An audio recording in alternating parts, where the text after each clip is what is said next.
The Honorable Deputy Chief Minister, Datuk Sri Panglima, Dr. Jeffrey Kitingan, thank you very much for being here. We'll also like to acknowledge the Honorable Datuk Sri Panglima, Haji Safar Untung, the State Secretary of Sabah. Representatives from KSI, we also like to welcome His Excellencies as well. There are several of you here. Thank you so much for spending time with us on Day 2, Sibes 2022. We had so much formality yesterday, and I wish to make it informal today. Is that okay with everyone? Yes, I see a lot of thumbs up. All right, if that's the case, I'd like to just go ahead and interact with our audience members at the back, especially our delegates here. If I say hi, you say hello, just to wake up, all right? Hi. Hi. Hello. Well done, just to make sure that we are awake. All right, let's go ahead and begin session 1 for today, ladies and gentlemen. And we do have a special address, but first, we would like to call upon Yang Berbahagia Tan Sri Michael Yeo, the President of KSI Strategic Institute for Asia Pacific, to invite and accompany our guest of honor, the Honorable Datuk Sri Panglima, Dr. Jeffrey Kitingan, the Deputy Chief Minister, on stage, please.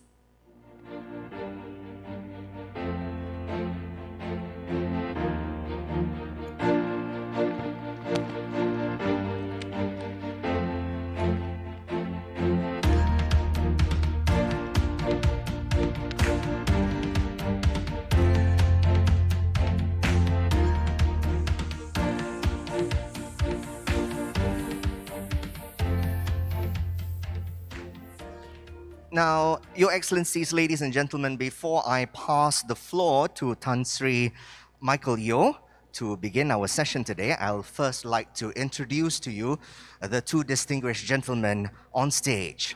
First, I'd like to introduce the Honorable Datuk Sri Panglima, Dr. Jeffrey Kitingan. He was born in Kota Marudu, and he held many portfolios in government since 1969 and presently serves as the Deputy Chief Minister of Sabah and also the State Minister of Agriculture and Fisheries since September 2020. He graduated with a Bachelor's of Arts from Curtin University, Bentley, West Australia.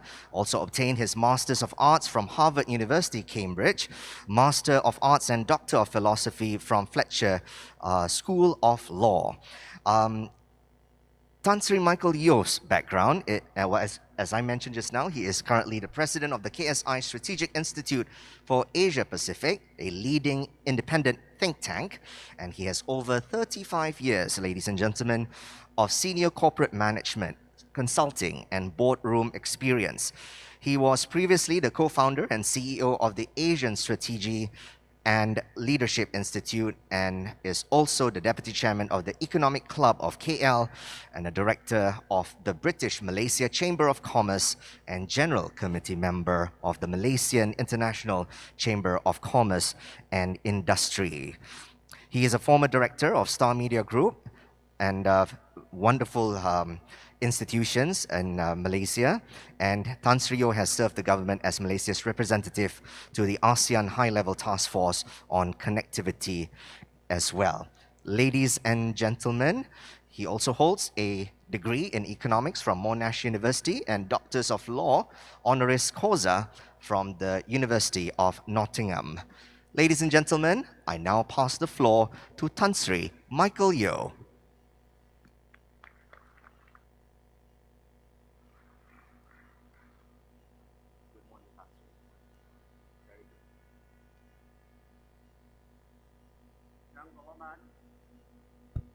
Yang Berhormat Datuk Sri Panglima Dr. Jeffrey Kitingan, Deputy Chief Minister of Sabah.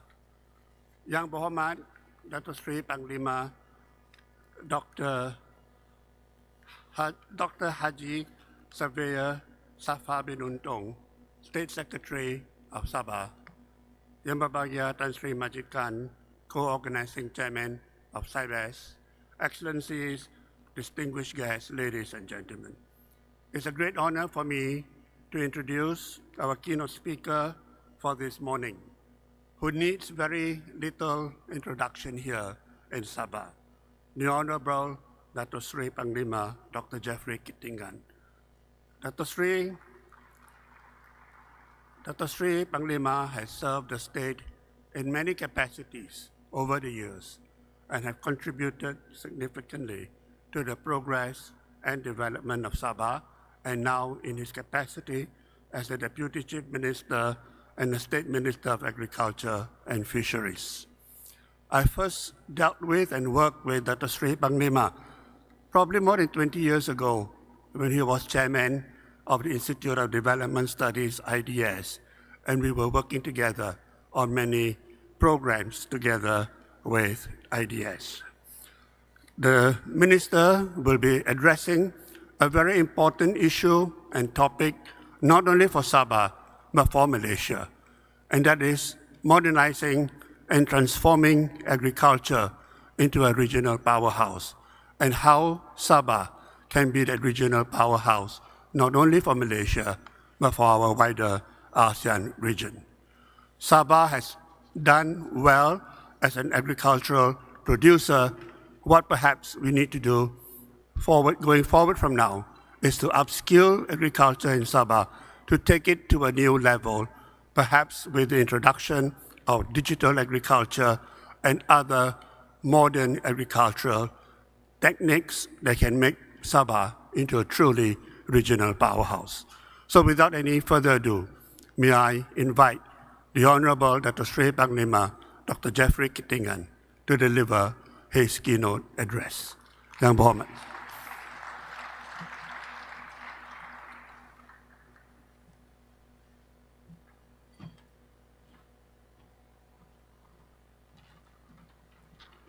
Good morning, Doctor. Good morning. Just to make sure your microphone's okay. Good morning to all of you, Your Excellencies, Datu-Datu, Datin-Datin, Tuan-Tuan dan Puan-Puan yang saya hormati sekalian. I'm honored to be here today to talk about agriculture. Yesterday, I'm sure you have had a good feel of what Sabah is all about and her potentials.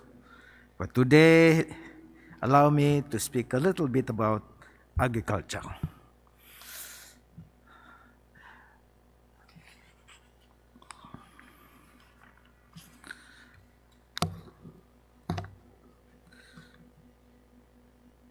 In 2020, Sabah contributed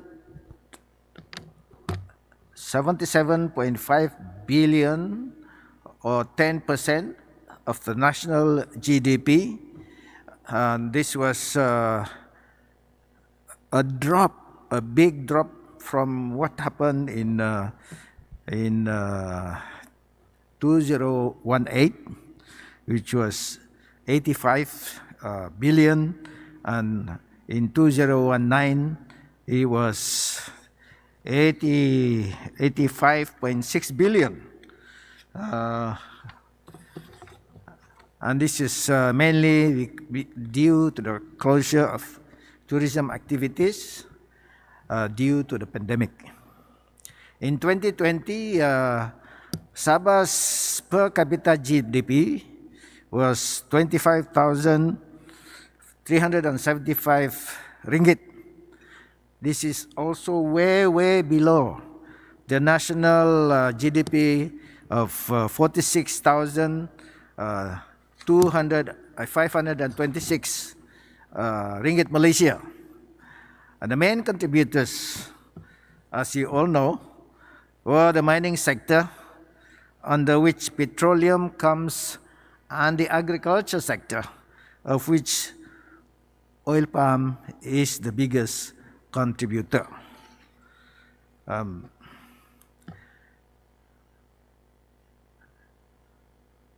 The agriculture accounted for 16.5% of the state GDP in 2020, from a high of 22.5% in 2015, mainly due to reduction in the forestry and logging subsector.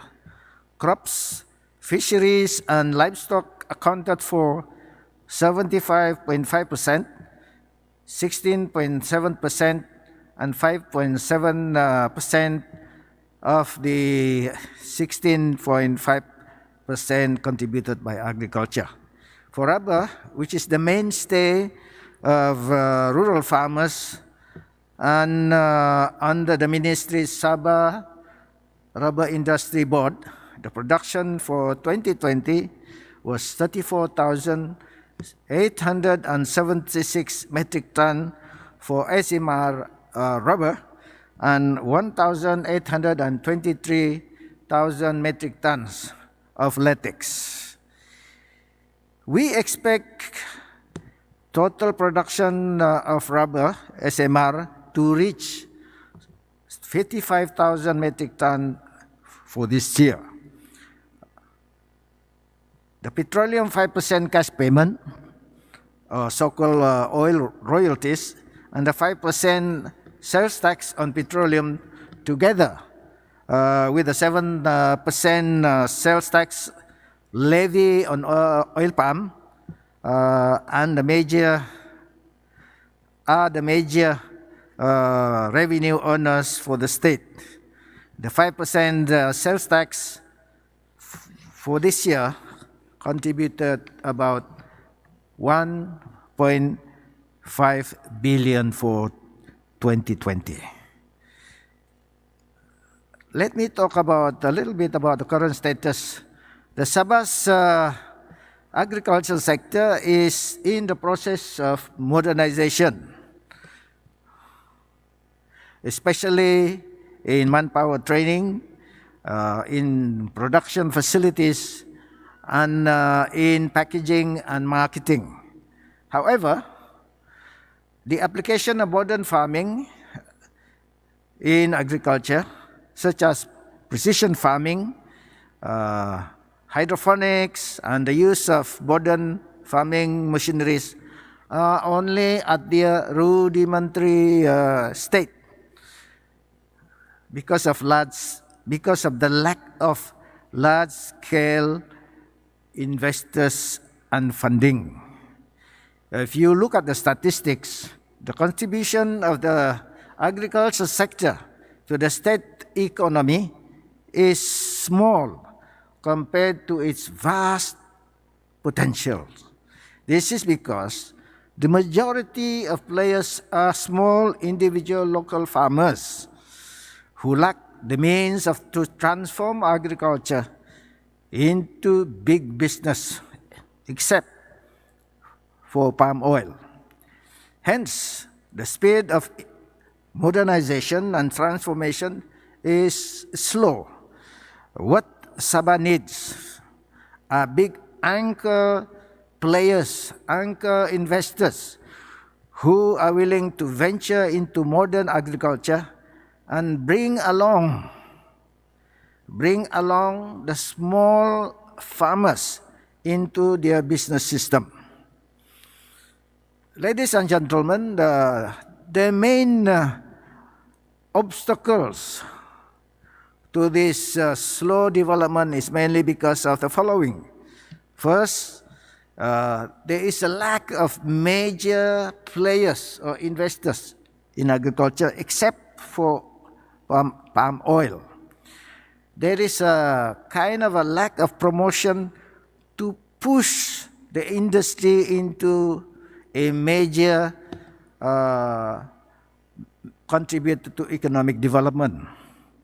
And the third, which is also very, very important, is the attitude of business as usual by leaders and the civil servants, which we need to change. And other issues like land matters, issues like electricity power, water supply, and of course, not to forget, the COVID-19 is also an issue for the last 2 or 3 years. And presently, we are facing labor shortage in the palm oil industry. This is also a problem, and we need to overcome this. Only in the last 12 months did my ministry receive so many investment proposals. And I hope that after this seminar, there will be more coming in. And we hope that we can work together on this. Ladies and gentlemen, as described by Sibes,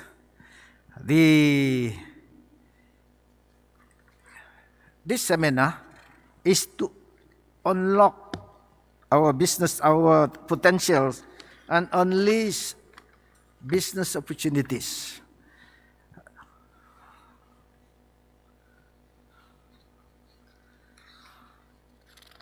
So,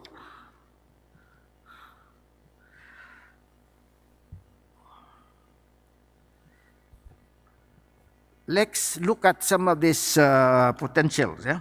Let's look at some of this potential. Firstly, Sabah has a large land area. It is more than 6 times. It's more than the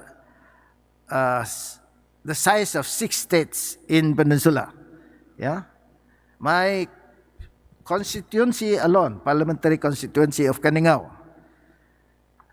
is larger than 3 states in Peninsula combined. Pulau Pinang, Malacca, Perlis. Yeah. So it means that if you invest in Sabah, it is like investing in 6 states in the peninsula. So invest in Sabah. Sabah has also 1,743 kilometers of coastline. Yeah, and seas in this area, especially in the East Coast, is known to be one of the best breeding ground for tuna. Sabah is also the world's 3rd biggest producer of palm oil and has 1.6 billion hectares of palm oil, producing something like almost 6 million metric tons of crude palm oil. But most of this palm oil are exported without processing, unfortunately. And this is one of the areas where we need industrialization. Sabah is also the biggest, Sabah is also the best place, apparently the best place to breed burung walit, or what we call edible bird's nest. And it is also, Sabah is also known to be producing the best edible bird nest in the world. So this is very, very important. Ladies and gentlemen, Sabah is also a place to produce seaweed, and we produce the biggest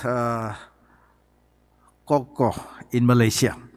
In my state, in my constituency of Tambunan, state constituency, we have more than 25,000 acres of grazing reserve, which is just lying there, not producing anything.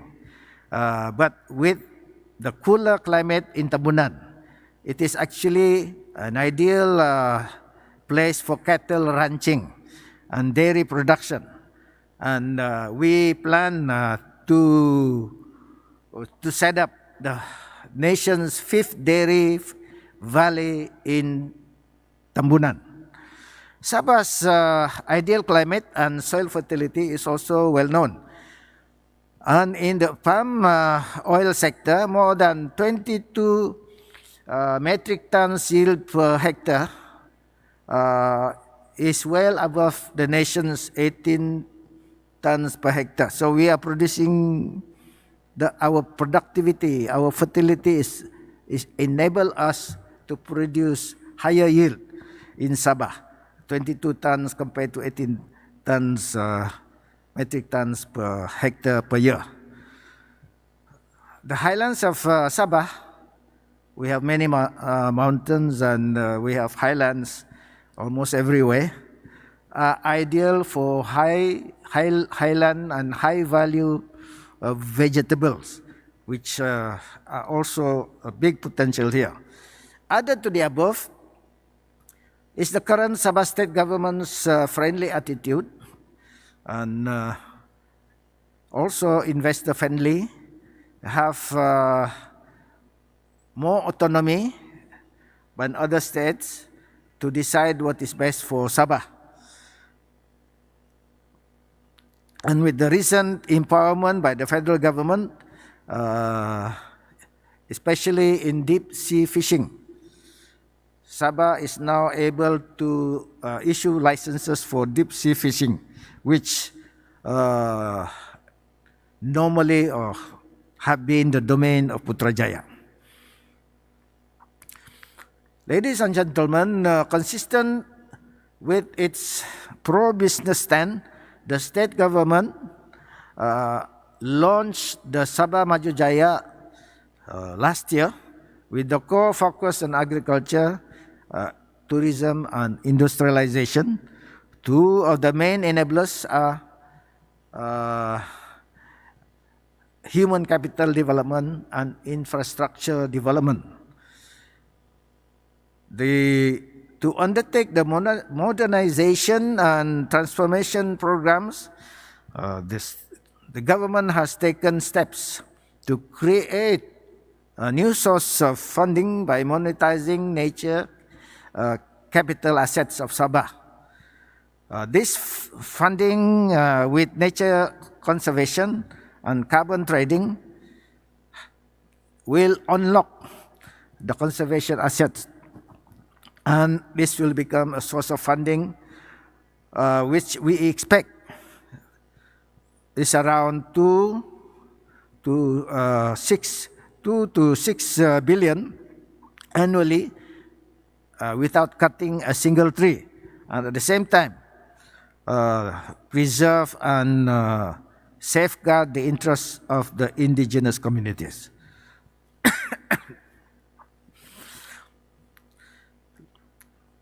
At the same time, we will be deploying innovative technologies such as satellite services, the usage of drones, and artificial intelligence in this nature conservation management activities. And we expect also to employ about 5,000 new forest rangers. And with this, Sabah will be moving towards what we call green circular. I think better take it off. You can take it off. Yeah, thank you.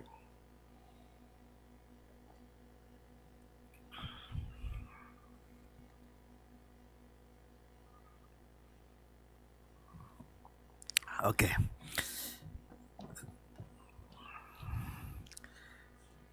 With this conservation and with other activities, Sabah is moving towards what we call green and circular economy while complying with the United Nations 17 Sustainable Development Goals, especially to eradicate poverty and to promote education.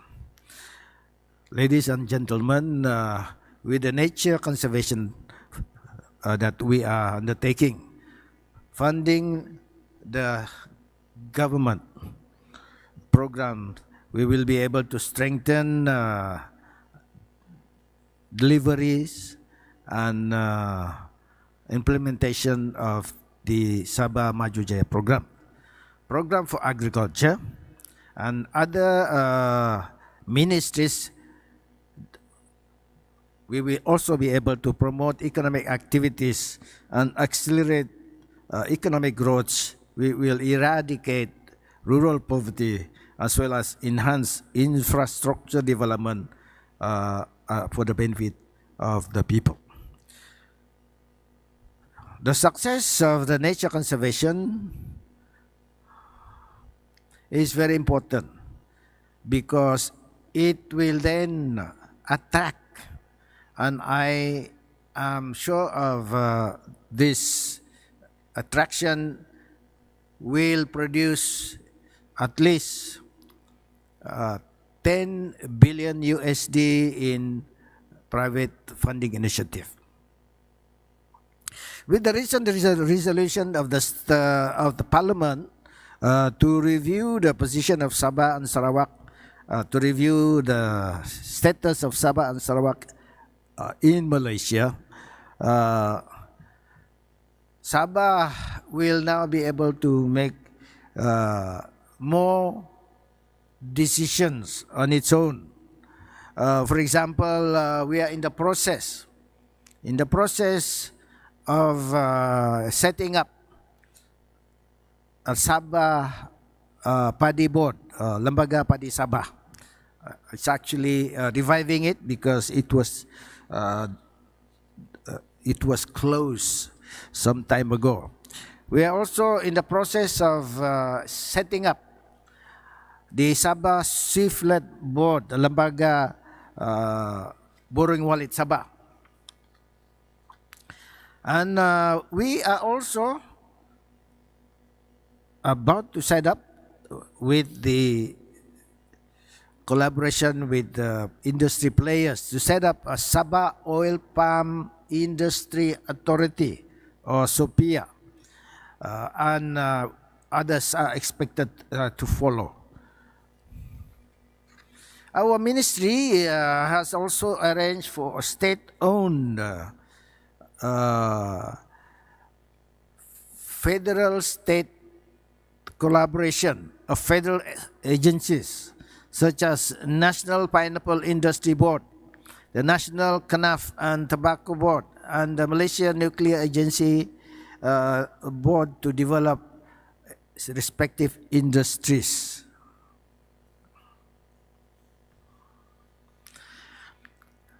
For transformation on the agriculture sector, our ministry will focus on statewide Sabah-centric development planning and enhance government-industry collaboration. In a departure from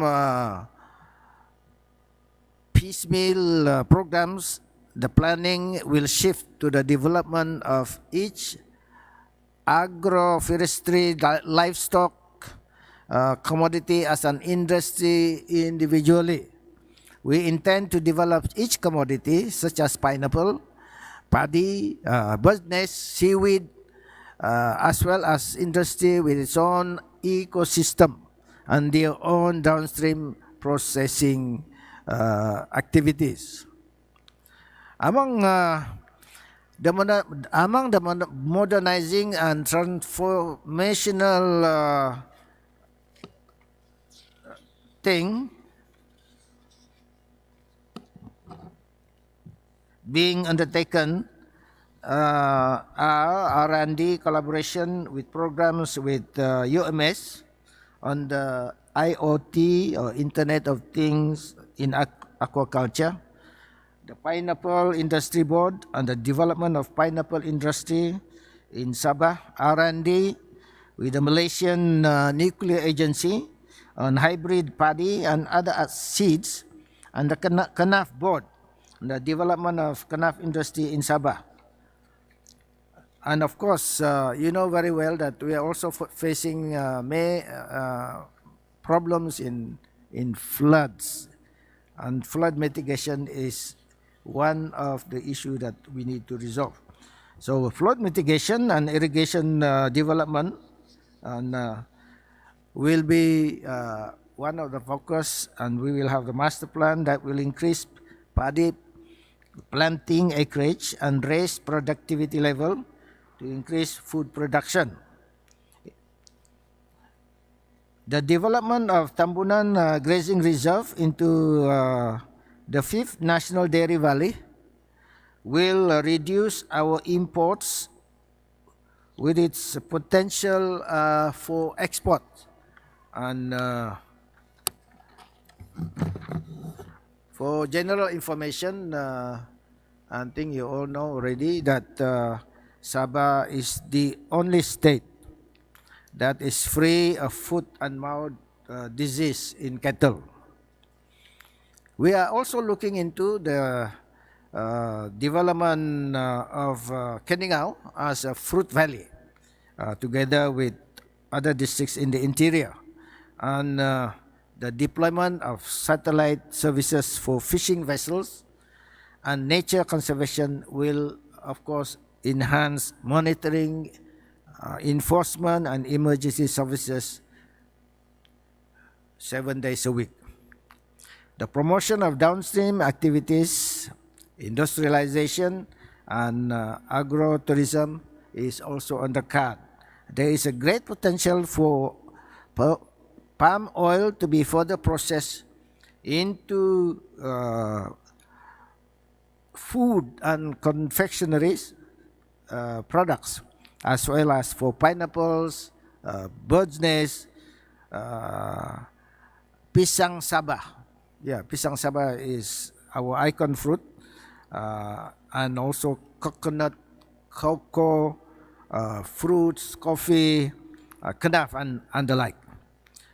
For agro-tourism, our ministry has set up an agro-tourism joint steering committee with the Sabah Tourism Board to promote agro-tourism in Sabah. At the state level, the government has established what we call Invest Sabah to streamline the promotion of investment in Sabah, together with the assistance of the Institute for Development Studies, and also Sabah Economic Development atau SEDIA, and Investment Authority, which is a one-stop authority for Sabah Development Corridor. Ladies and gentlemen, let me now touch on the paddy and rice industry, which is the staple food for Sabah. In 2020, the rice sufficiency level dropped. This is for rice, dropped to a record low of 20.81%, a figure not seen since 1980s.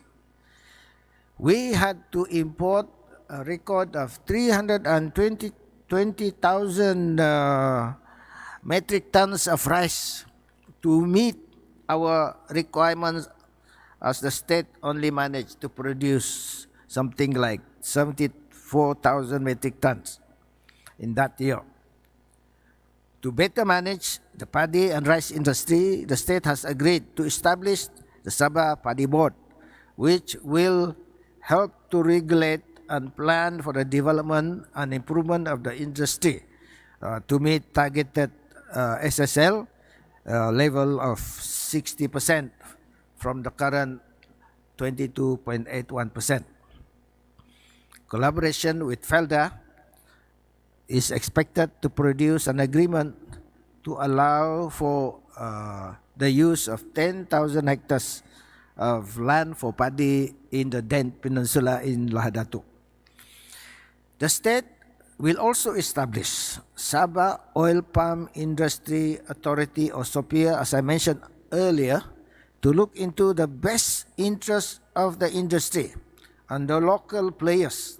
This is because the oil palm industry is not only a major industry, but also a major revenue owner for the state. With Sophia and a Sabah-centric focus on the local oil palm industry, we expect the industry to resolve their weaknesses and to grow from strength to strength. Similarly, the state will also establish Sabah Swiftlet Board, Lembaga Burung Walit, and the Sabah Pineapple Board to promote the systematic growth of the respective industries. The edible bird nest industry has the potential to grow into a multi-billion ringgit industry, as Sabah's edible bird nest is known to be one of the best internationally. Together with the collaboration of the Pineapple Industry Board and the 5-year plan, pineapple industry is expected to increase its planting acreage to 4,100 hectares with a production value of 643 million by 2026. It is expected to generate 26,000 job opportunities with an average monthly income of 8,900 ringgit Malaysia for the pineapple entrepreneur. As stated earlier, the other transformational programs include the Tambunan Grazing Reserve, Dairy Valley, and the promotion of agro-tourism together with the Sabah Tourism Board.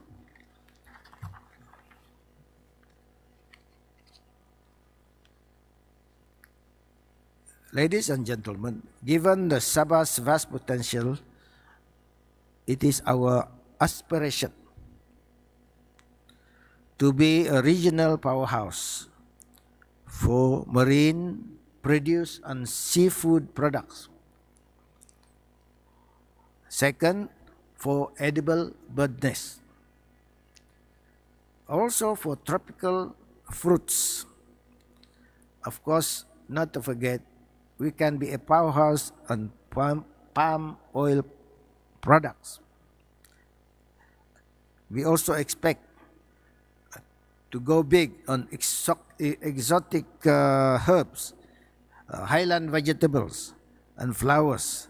And of course, we expect to be a major player in agro-tourism. Ladies and gentlemen, as highlighted, there are many investment and business opportunities in the state of Sabah in the agriculture sector. And we hope that we can work together on this, and we hope that some of you will come back here and invest in these potentials that I have mentioned earlier. So with that,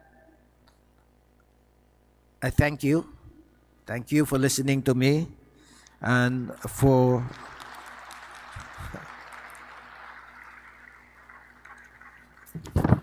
I hope you will come back and have a good evening. Thank you.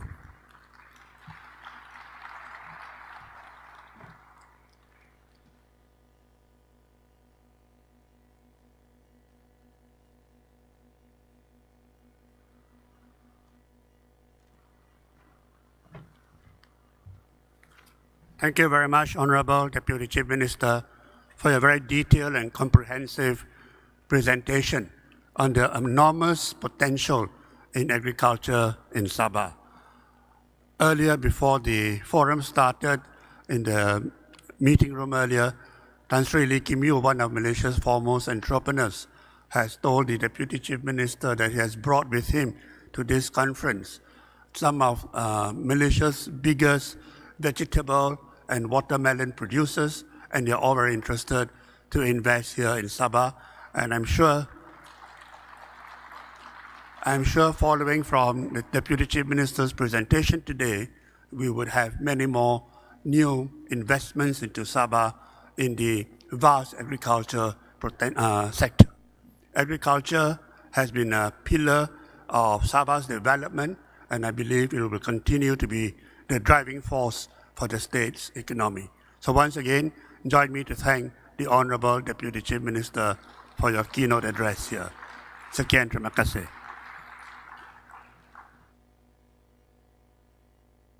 Thank you very much. Once again, let's give a warm round of applause to our guest of honor, the Honorable Datuk Seri Panglima Dr. Jeffrey G. Kittingan. Thank you very much, Datuk Seri, for your presence. And we would like to invite Datuk Seri to please stand right here, together with Tan Sri, to take a photo. Datuk, silakan di sini untuk ambil gambar dahulu. Right over here.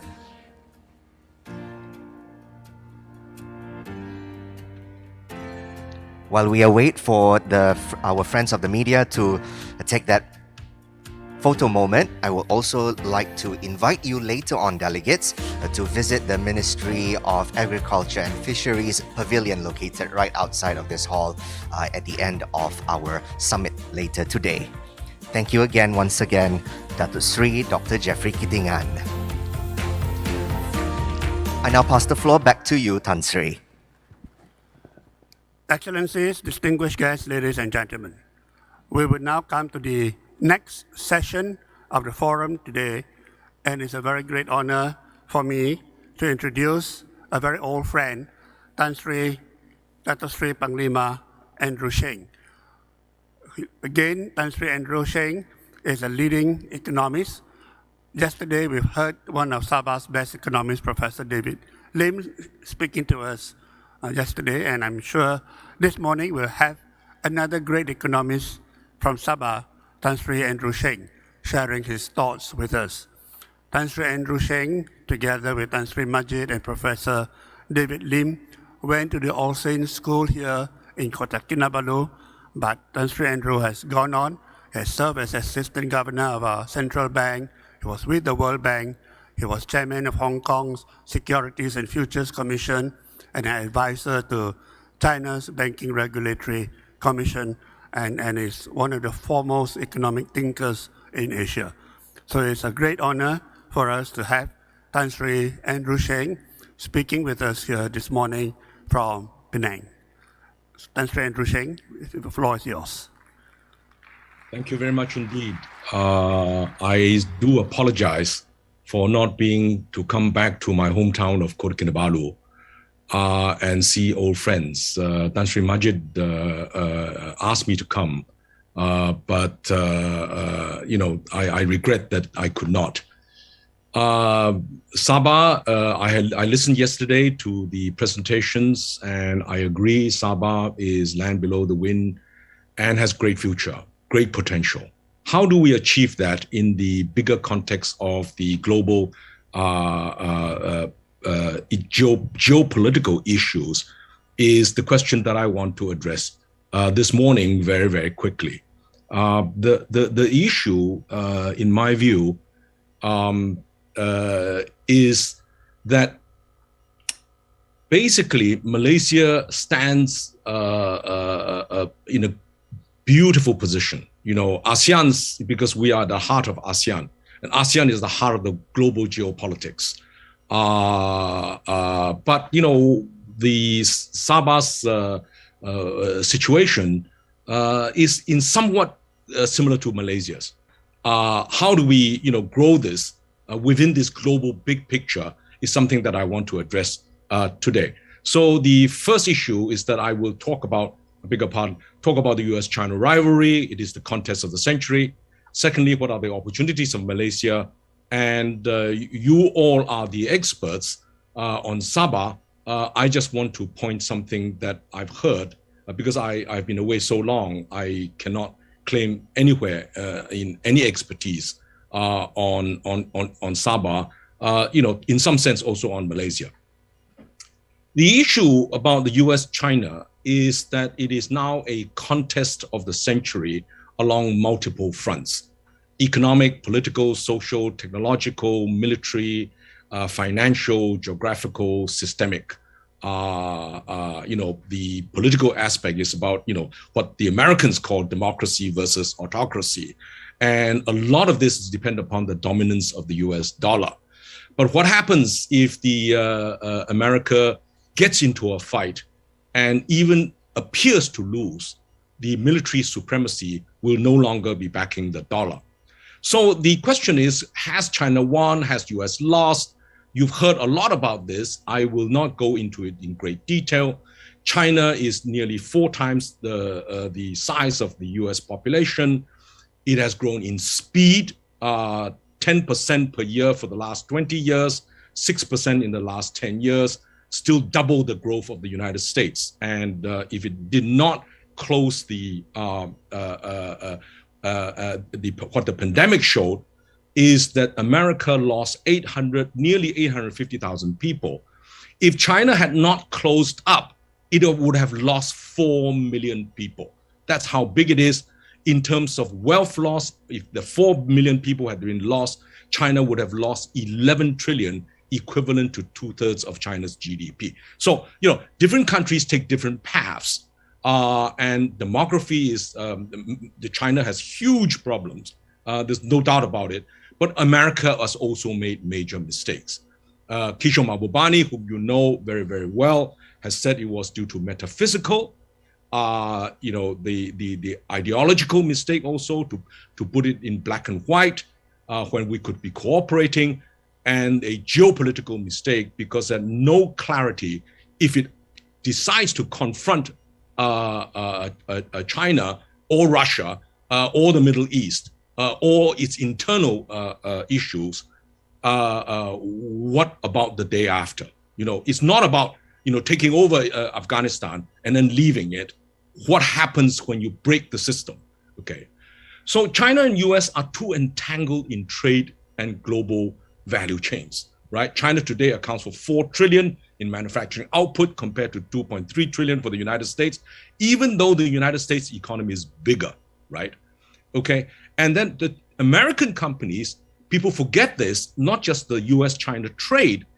US companies make $500 billion from selling, US products and services in China alone, inside China, right? Made in China, sold in China, right?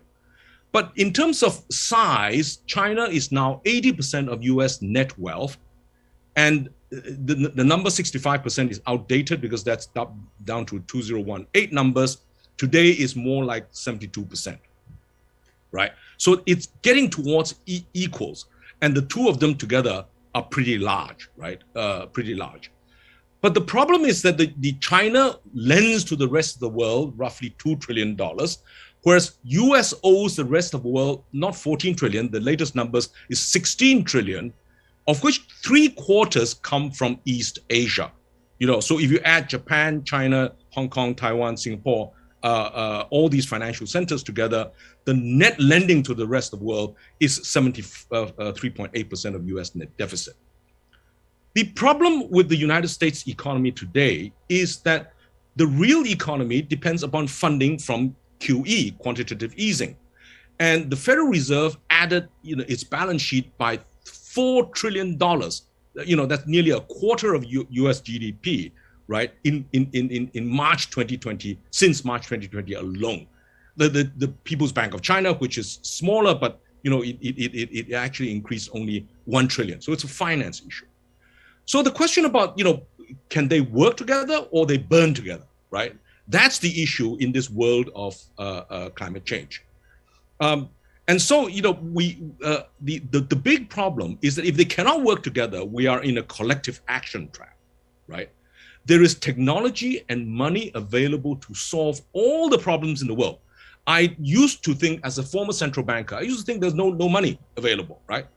But when the central banks of the world printed $8 trillion last year alone, since the financial crisis alone, I came to realize money is there, it's only in different pockets.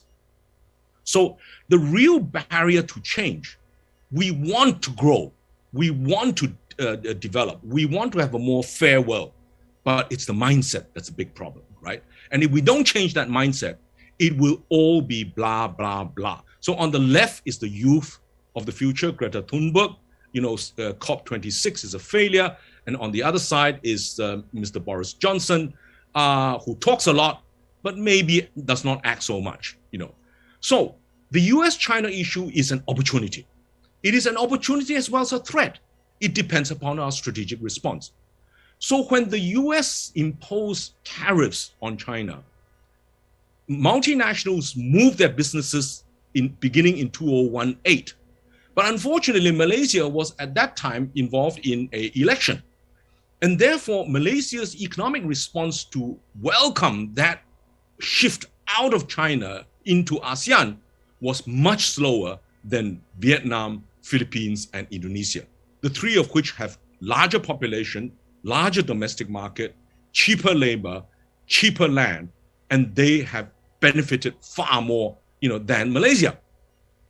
Now, listening to, Datuk Sri Panglima Jeffrey Kittingan on agriculture and Sam Manan on forestry, made me realize that, the world is changing. The world is now focusing on nature. The World Bank has just recently released a report on how we integrate nature back to development. They should have done that 40 years ago, all right? But nobody cared about that area. Let's just talk about human development rather than natural capital. But look at this. By 2030, ASEAN, if it is a single country, will be the fourth largest economy in the world, with a market, with a GDP in market terms, 6.7 trillion, in PPP terms, 14.7 trillion, after China, US, India, and bigger than Japan. Okay, bigger than Japan, bigger than Germany. So Malaysia and Sabah is sitting at the heart of the fastest growing region in the world, subject to, of course, the big powers not interfering in our region and making peace, into a Balkan state, right? That's the issue. So how do we manage this peace, prosperity, and growth with nature is going to propel us, other things being equal, into a real powerhouse. So if Sabah wants to be a regional powerhouse, we must think and act, in the right direction. So when I said Sabah is similar position as Malaysia, think about it. Malaysia in 2010 was number 3 in ASEAN. But since then, Malaysia is now number 6 in ASEAN. When I grew up in Sabah, Sabah was the second richest state in Malaysia. Today, we are number 6 in GDP. The reason is very straightforward. When we entered Malaysia, we were 6% of Malaysia's population. Today, we are 11% of Malaysia's population, and GDP per capita has gone down. So what we have done is to cut down the forest. We grew people, but we did not invest in people. And now we're saying we now need to invest back in the trees, back in our forests, back in our nature. Absolutely right. So Sabah being, the second largest population in Malaysia, if its GDP is taken up, Malaysia's GDP will be taken up. Okay? So our voice in ASEAN, our voice in the world will depend upon our economic strength. It's no point being, a very powerful in voice, but very weak in economic strength. So, we are now in the beginnings of the 12th Malaysia Plan. We have 3 teams, 4 policy enablers, 15 game changers. All these are wonderful. I totally support all these ideas. The fundamental issue really is, we've talked about this for the 12th plan. Why are we sliding back compared to the other countries? Second, do we have the capacity to execute all our dreams? Do we want to be like Brazil? When I was in the World Bank, the joke was, Brazil is the country of the future and will always be. It has not been able to realize its future because of internal politics and despite the huge natural advantages. So the real issue is how to execute. Vision without execution is delusion. Please do not delude yourself. Okay? Sustainable green society means help for the majority, help for the B40, help for the B50. I totally support the idea of agriculture, the idea of growing different fruits. By the way, Dr. Sri Pralima, please include tarap. Tarap as a fruit in Sabah is unique to Sabah. There is some in Semenanjung, but basically, tarap will be the next durian in my view, right? Healthy, sweet, beautiful. But anyway, business must innovate. It's not about growing more. We are increasing more statutory agencies. It is about helping the business to grow. If the business do not grow in the ESG, environmental, social, and governance products and services, the green services, everything will stop, right? So the goals must be simple and deliverable, and execution requires the circular economy, which you all know about. The big problem that Sabah has, very much like what Malaysia has, is that the linear education is out. We send our people for 3 years, 6 years primary, 6 years secondary, 3 years university, and we end up with companies complaining they are getting graduates they cannot employ, they cannot use. So we have massive amount of graduates with no jobs. Okay, so the issue is how do we change all this is very, very critical. So what is Malaysia's true strength? We don't have the scale. We're too small. But we are small. We are nimble. We should be able to act with speed. And we do not have the whole scope, but we can find the market niches that we have great strengths in. Take Penang, for example. Penang today, had under Tun Lim Chong Yu, he brought Intel and everybody, Motorola into Penang, and created today the Silicon Valley of Southeast Asia, right? The manufacturing skills that produces Penang as a small, state, produces 40% of Malaysia's exports alone, $400 billion in exports, right? So, but if there's money around the world, how do we get this here? The answer is trust. If we have no trust, we will not be able to develop. But Malaysia's great strength is our multicultural background. I grew up in Sabah, with Kadazans, around Dusun, Murut, speaking Malay, English, Chinese, etc. Right? We have cultural sensitivity. We are adaptable. Malaysians are doing well all over the world, right? Maybe we should come back all and contribute something. But how we get the conversation on this is very difficult. So Malaysia is the access into 1.6 billion Muslim market, 1.4 billion Chinese market, 1.4 billion Indian market, and the rest of the world together, right? So we have to focus on the niche areas where the giants don't have the comparative advantage. That is going to be Sabah's strength and Malaysia's strength. But we can only act, we can only walk if we have national unity. We have talked about this, but we can't seem to get our act together, right? The top-down basis relies upon elections to enable mandate for change. But even if we gave the mandate, the politics is so confusing. So what has happened in the world today is that there is a bottom-up. Communities suddenly realize you can no longer rely on the big government. You have to rely on the community. But with the internet, you can interlink, connect. The connectivity with the rest of the world is how you get the global knowledge to localize and focus to enable change to happen. So using technology, social media platforms to drive a sense of community, to allow the power to be put into within the kampong, right? How we get the markets from the urban areas to ship the products at change will be a major game changer. So maybe, Sabah should develop a digital development book to get feedback on how to improve both the local services, the state services, and interlink with global markets. So let me summarize. If you look at this picture, on the left is a young lady who's done fantastic well in the China market, okay, Malaysia.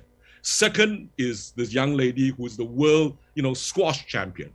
And third one is Mr. Lau, who is, a major player in Tencent, okay, one of the world's largest And then, of course, there is another Malaysian who runs Broadcom, the second largest chip maker in the world, okay? I can go on forever and ever. SABAH'S have done well, as you have seen, and SABAH will do better. So to conclude, Sabah is truly eccentric. I totally agree with Tan Sri Majid Khan. When he and I had this conversation, Sabah's duty now is to plant a tree, get our forests back.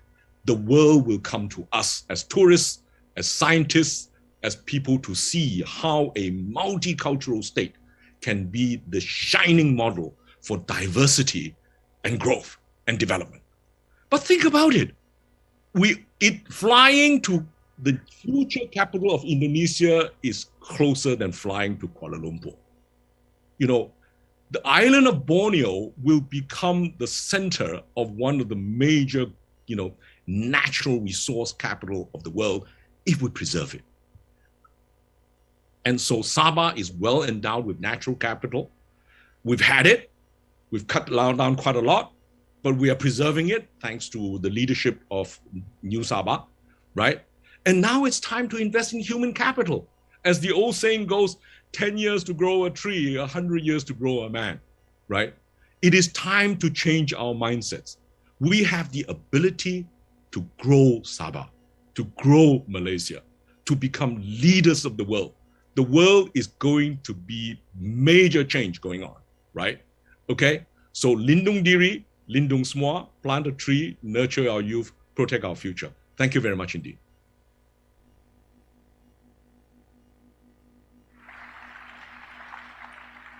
Thank you very much, Andrew, for that very inspiring presentation. You've always inspired us with your talk and your presentations.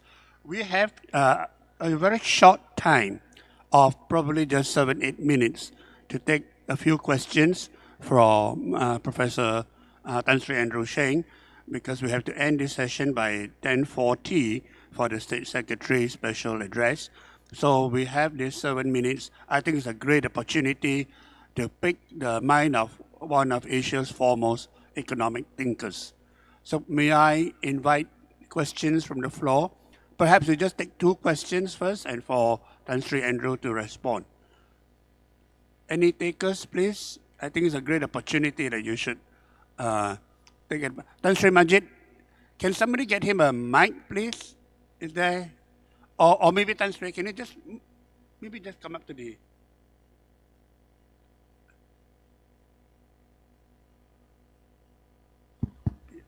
Just address.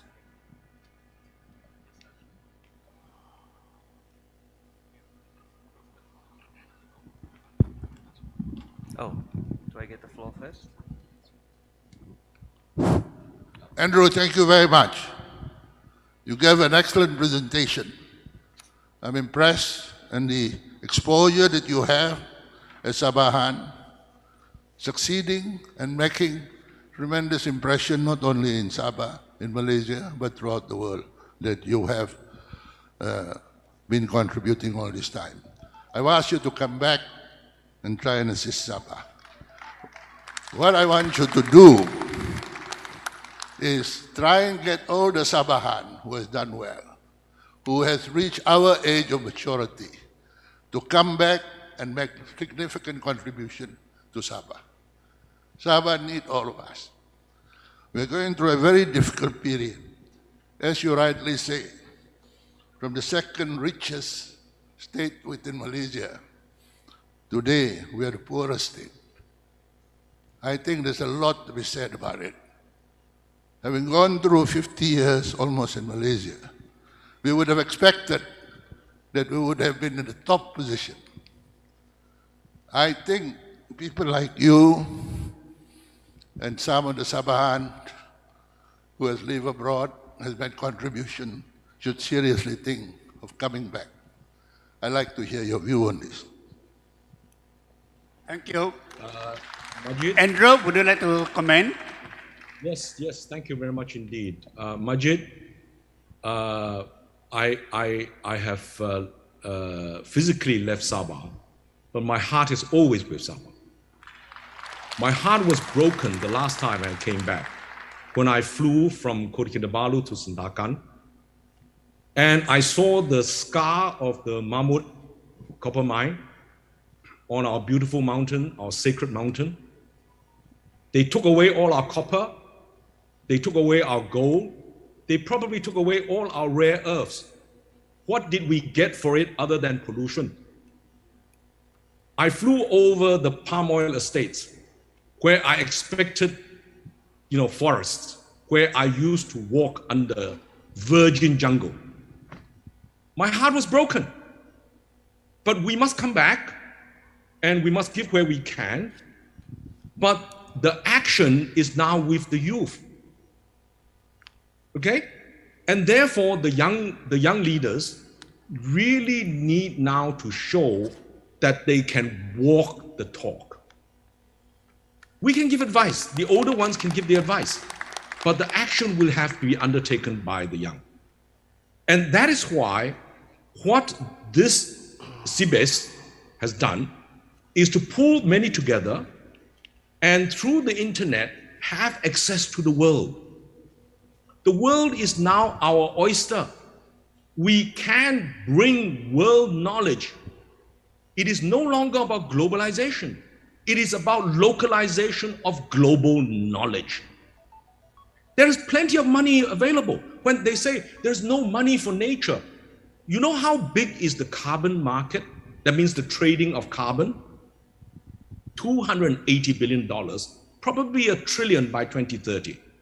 That means companies that are in Europe and America and in China that is producing carbon can buy credits from companies or in Malaysia or particularly in Sabah who is able to carbon capture. Right? Look at what Brazil has done.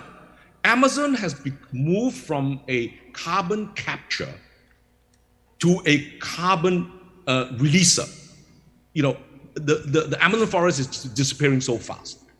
We are still the custodian of one of the jewels of the world, our natural forest, our pristine seas that are being now polluted by plastic. Okay? So there are plenty of ideas together. If we want to, let's sit down together, work out a internet of not things, but people. Internet of Sabahans, both present and the ones abroad, so that we can bring their knowledge and publicize to the world the jewels of Sabah, the preciousness of what our warisan, okay, our heritage, okay? And therefore, there's many things we can do. We have to think out of the box, right? When I, was first invited to be the international advisor to the China Investment Corporation, started in 2005 with about, 200 billion. We would never dream that today the Chinese Investment Corporation is larger than the world's largest sovereign wealth fund, Norwegian pension fund. Andrew, sorry, we have to... $1.4 billion in assets. Andrew, we're sorry, we have to interrupt you. We need to end this session. The Deputy Chief Minister is leaving the hall, and we have to have the State Secretary to address us in a short while. So once again, I'd like to thank you for your sharing with us. It's a great honor to hear from you.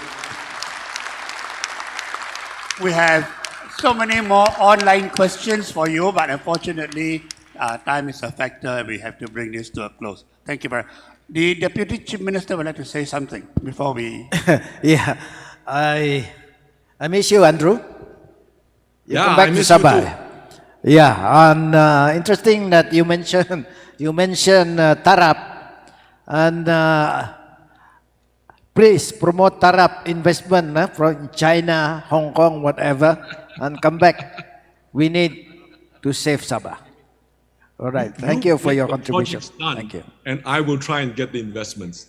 Projects, projects, projects. All right. Thank you.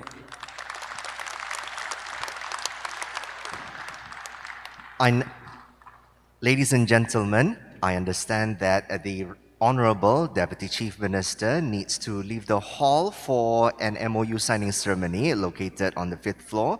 Datuk Sri, at any time, if you need to depart temporarily from the hall, please do so. Yeah, we don't want to take up your time, and we will welcome back the Honorable Deputy Chief Minister later on for his closing remarks.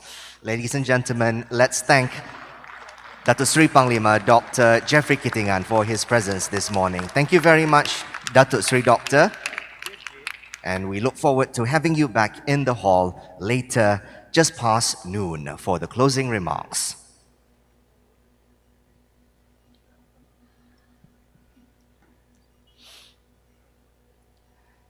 All right, ladies and gentlemen, well, we are going to invite the team at SICC to go ahead and set the floor for our next session. So, ya, anda boleh meletakkan kerusi dan meja untuk penyediaan seterusnya. I need some help from the audio people here. Maybe we'll find some. Oh, pardon me. We have another session.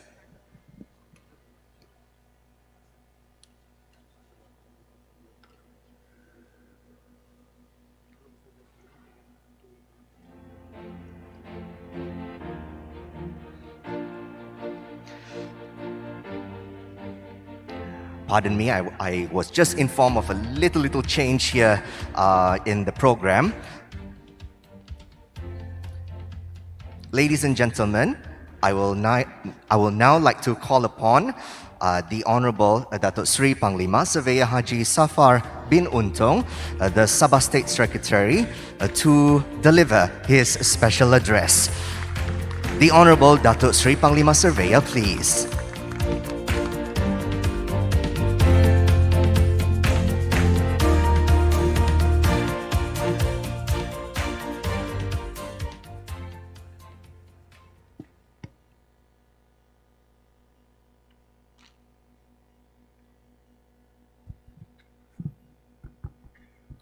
Assalamualaikum.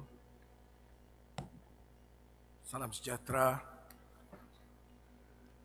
Tan Sri Datuk. The topic of my presentation is Sabah Digitalization and Innovation Master Plan.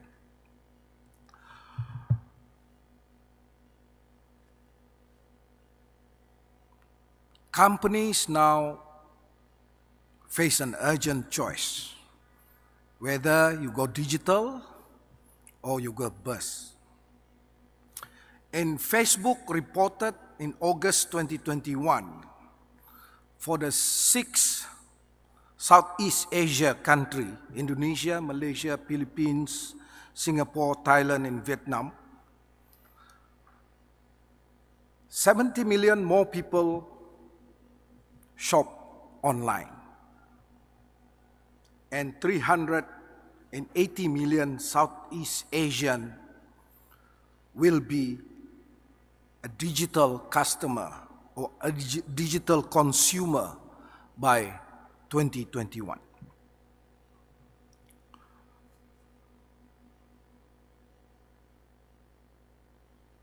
So now a connected digital services is the key economic growth.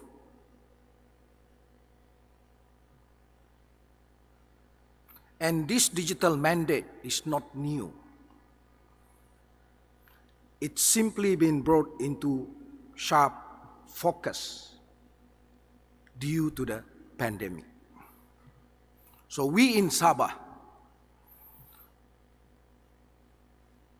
we have started our 5 years strategic plan to enable the 5A, which is accessible by anyone at any time, any way, by using any mobile device. We want the public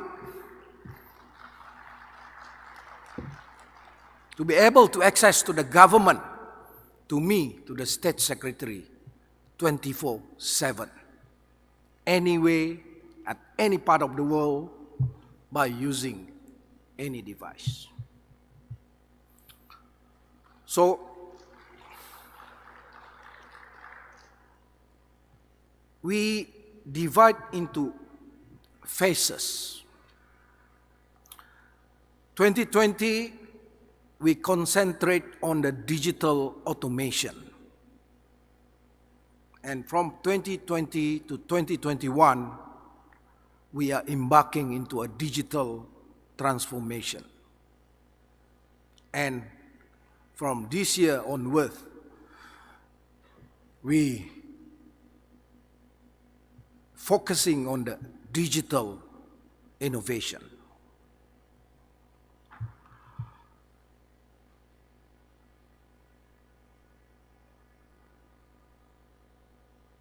On the 31st of January 2021,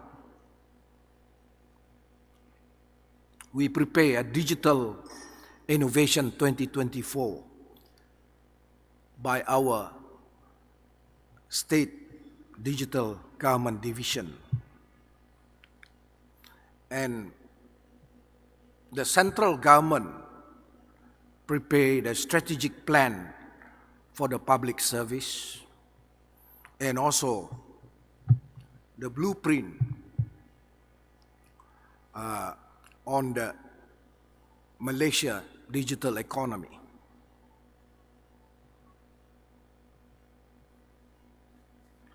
Our problem in Sabah is not technology. Our problem is the people, the skill of the people. So,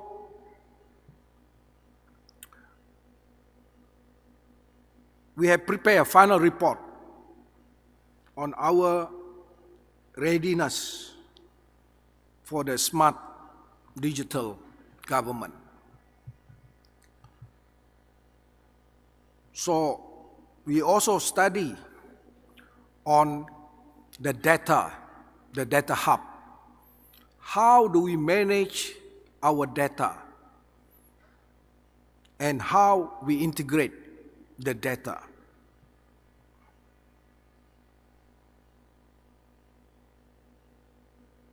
And we found out that most of our data is in silos. We are not willing to share our data between ministry, government departments, businesses, even the individual. They're not willing to share the data. So we need to create the data exchange to enable them to share their data. You know, on phase 1 and phase 2, from year 2020 to 2021, under the digital transformation phase, we planned for 138 digital application. But it turned out that we managed to develop 215 digital apps in the government department and ministries.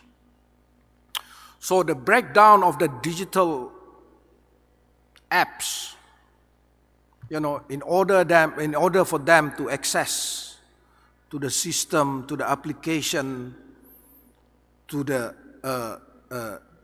government data that we are sharing among the government agency, sharing with the citizen, sharing with the businesses. So 136 application is for the government to government, department to the department, between ministry to the ministry. And 42 application, digital application, is for the government to the citizen. So meaning that the public can access and use our apps. 15 application is government to businesses, and 9 application is for the government to the employees. 6 application is government to the citizen, a combination of government to the citizens and businesses. And 1 application, a unique application, is government to government and businesses. And 6 applications, government to government and citizens. This is our achievement so far.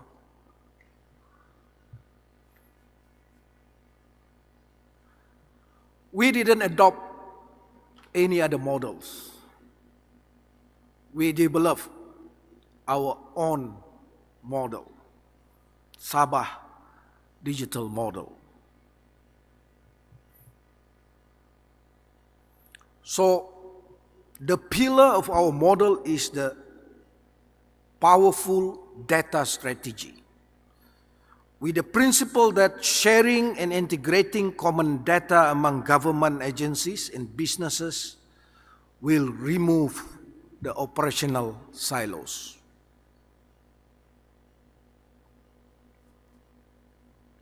So the framework for the Sabah digital government, driving impact through a data strategy.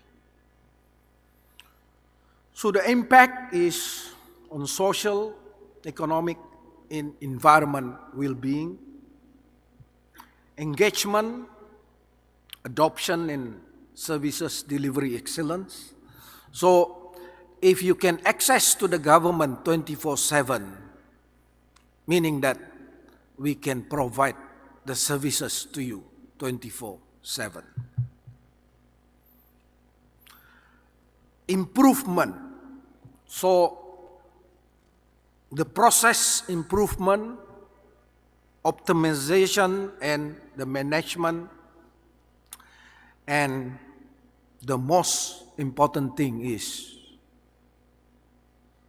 providing a data exchange platform in order for the citizen, businesses, and government agencies to integrate their data.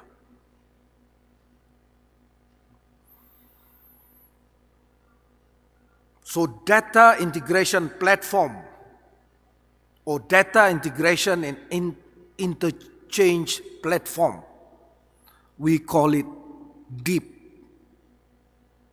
D-I-I-P.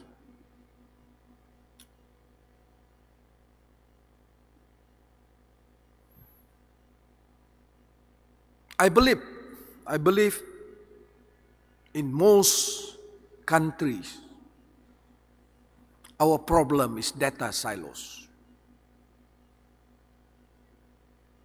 Because data ownership is always belong to the organization that develop, capture, and acquired the data, and they are not willing to share.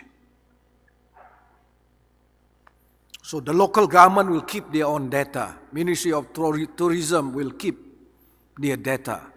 And then some of data is referring to the same subject. But they didn't share the data. They might share physically the hard copy, but not the digital data. So we require to establish an exchange platform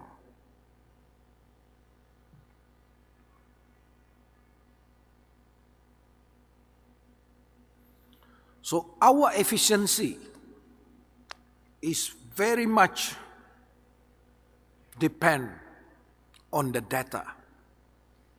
Now we are talking about solution on real time. They cannot wait 5 minutes for us to make decision. So the data should be integrated on the fly through the platform. So we believe that data silo is resolved through a data exchange platform. So Sabah Deep will become the backbone of the digital government initiative. Like I mentioned, so we want to share our data among the government department, sharing the government data, the government department ministry's data with the businesses, and the citizen also can share their data to the government.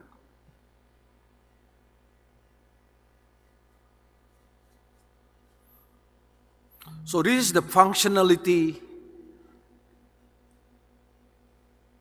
of the deep implementation. A bit technical.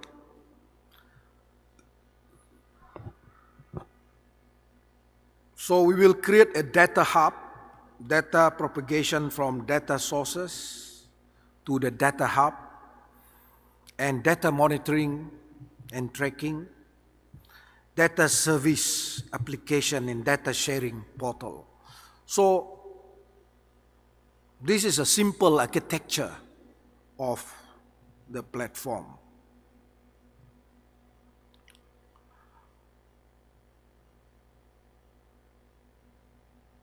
So our transformation roadmap, you see, 2020 digital automation, 2020 to 2021 digital transformation.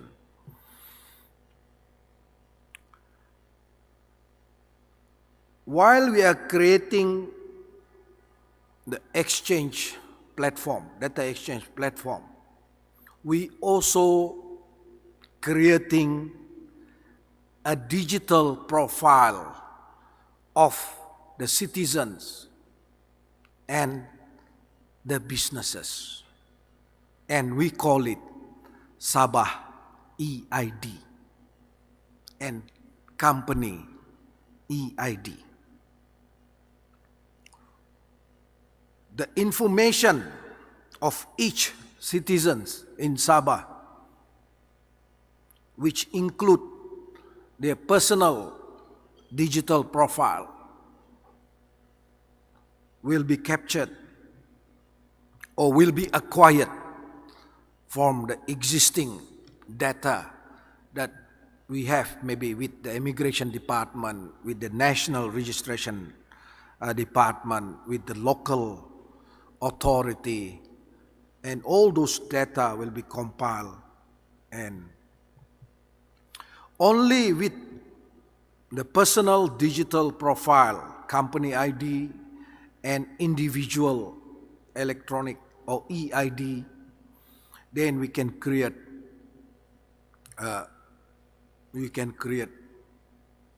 a digital marketplace. So we simplified our problem into 3. We try to provide a solution with the data problem, and we simplified, and we group it into 3. We are creating 3 data hubs. One is the people data hub. Second is the business data hub. Being the government, if we didn't know our citizen, we will fail to manage the citizen. Being the government, if we didn't know our economy that created by the businesses, we will fail as a government servant.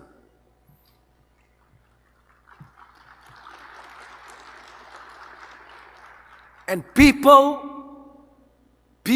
and businesses is always associated with location. So we call it the geodata hub.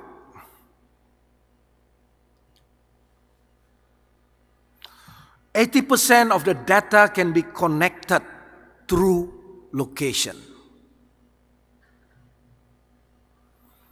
You name it: smart lighting, water management, smart CCTV, smart city, smart town, whatever.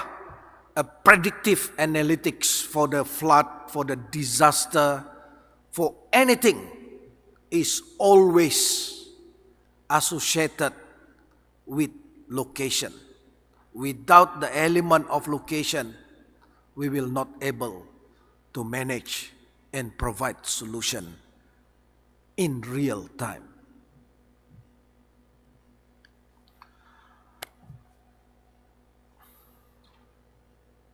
Sabah Geodata Hub.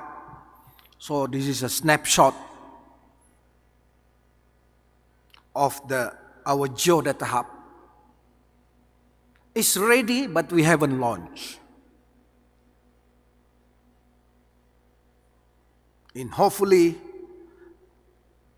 I and my team can complete it before 2024, the year of my retirement.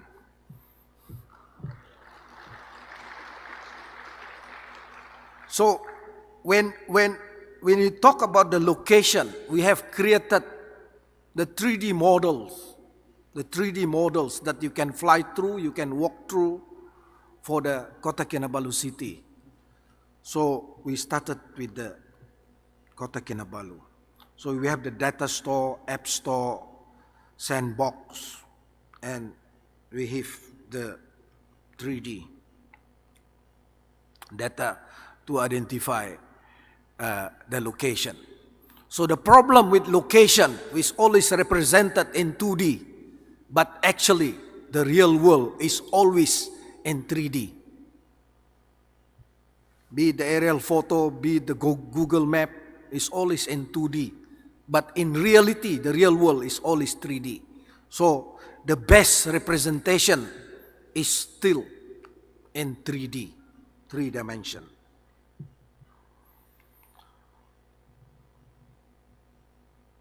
Again, data remains the core strategy for the Sabah Digital Government Initiative. And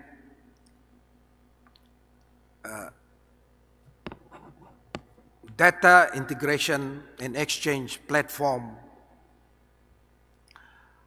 is the platform that you can share your data, and digital ID, businesses and citizens, is a unique reference for each Sabahan, so that whatever dealings, whatever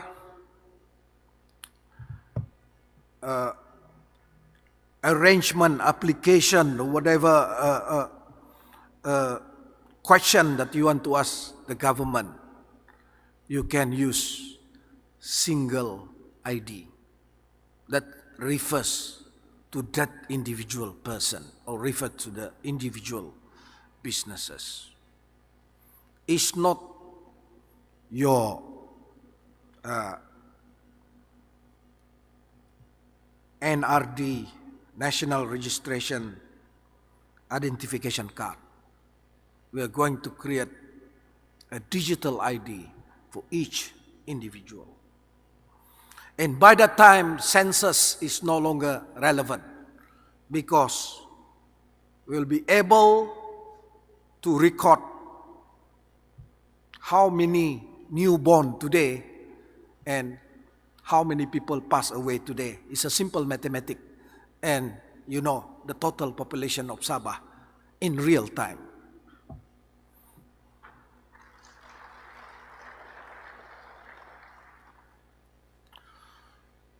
So where are we now? With the aim of developing positive and business impact, we are in the midst of developing the following application, riding on the deep data exchange platform. Riding on data exchange platform. We are creating a digital marketplace with the original intention, just like providing a central market, a physical central market. It's the duty of the government, of the local authority, to provide the marketplace, a physical marketplace. Now, we are providing a digital marketplace. For the locals, they know Pasar Besar Kota Kinabalu, the wet market of Kota Kinabalu. Pasar Borong, Sentul, or whatever in KL. And safe, smart tourism. And other application will be developed, riding on deep. This is a login page of the deep interface, the dashboard to monitor what are the progress, who are sharing the data and all those, and the deep welcoming page. We haven't launched this. Hopefully, we will launch before end of this year. The screen preview of the login page.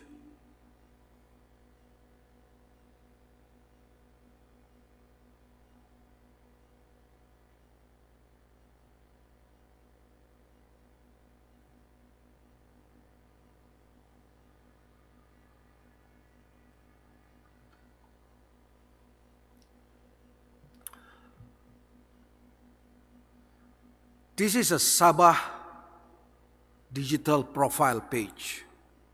You know, a citizen profile and a business's profile. We call it Sabah My Info. So we have started with the starter module with the personal info. I'm waiting from the statistic department for them to share their latest census, just completed end of December last year, and they agreed to share with us on the citizen profile in order for us to create the digital ID for all Sabahan.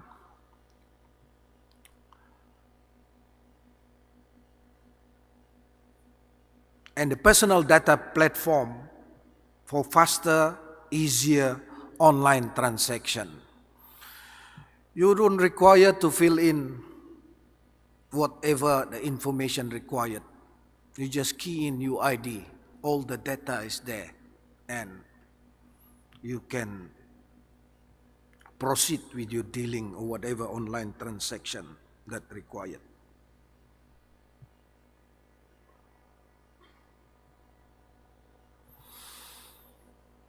So Sabah Digital Marketplace, again, riding on deep, and we have become the platform. The state government will provide a platform for the businesses, the business community, the individual to share their data.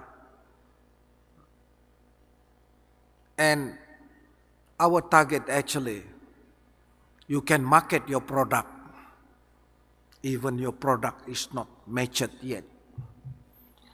Someone, the farmers maybe, planting chili or tomato, and then expected to be marketed 6 months from now, then they can share the information and the buyer can book online to the farmers. This is a digital marketplace. It's not only to display the existing product, but also to display whatever the future product.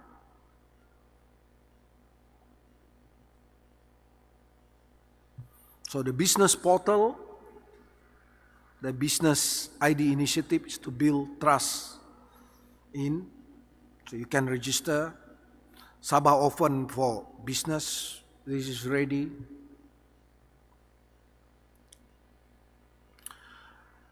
Now, to simplify the transformation roadmap, so the user is Sabah businesses, Malaysian businesses, international businesses. They can enter to our digital marketplace, business digital ID portal, business ID registration, business information, and business exchange. All of this riding on Sabah Deep, which is supported by the 3 data hub, people data hub, business data hub, and geo or location data hub.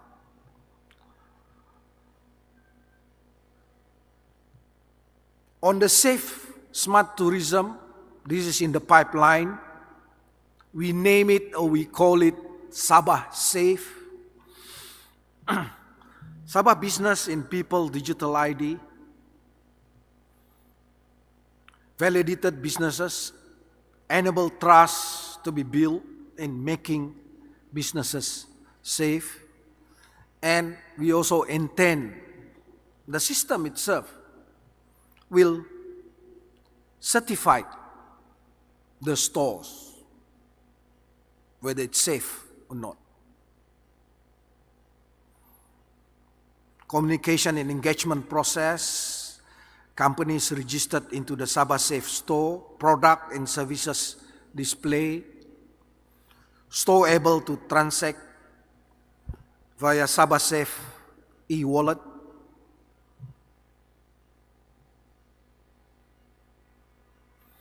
So the Sabah Business and People Digital ID, efforts are being made to develop specific initiative for the benefit of the people. Among them are giving of aid and support to ensure support goes to the right target. Government giving a lot of subsidies, assistance, but sometimes it didn't hit the target, the real target. You're talking about below 40, but actually they are not below 40 because we don't have enough data and our decision is based on assumption, not verified by the data.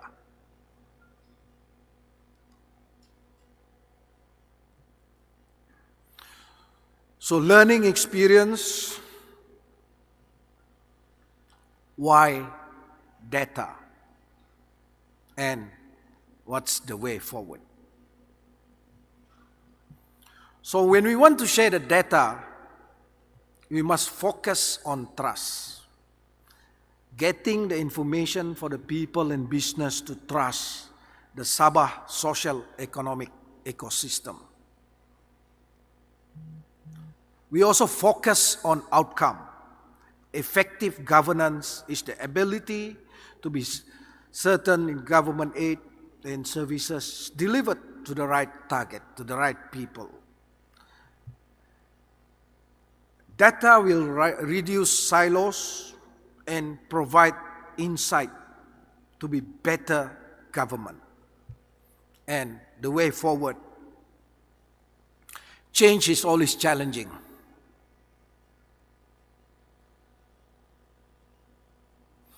Driving change is necessary to ensure adoption, showcase, needed to drive the business need.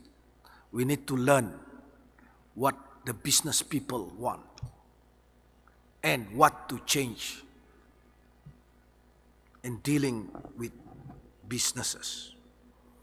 Policy change, this is our internal issue. We can easily deal with it because, policy is done by the government. So the concluding remarks, this is the key takeaways. Sabah Digitalization and Innovation Master Plan. One is data strategy. Second is data hub and data exchange, a strategic roadmap. And hopefully, we will not only transform the way we are doing things, the way we deliver our services. Hopefully, we in the government can transform the social economics of the citizen. With that, I thank you.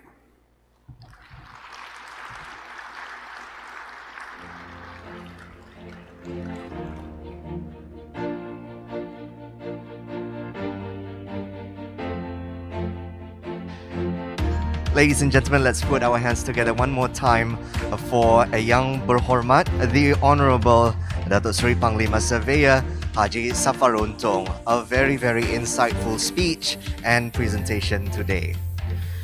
Well, ladies and gentlemen, I prematurely called for the stage to be set for our next session. My apologies for that. Well, now is the perfect time for me to stand right in the middle right here. How are we doing? Are we okay?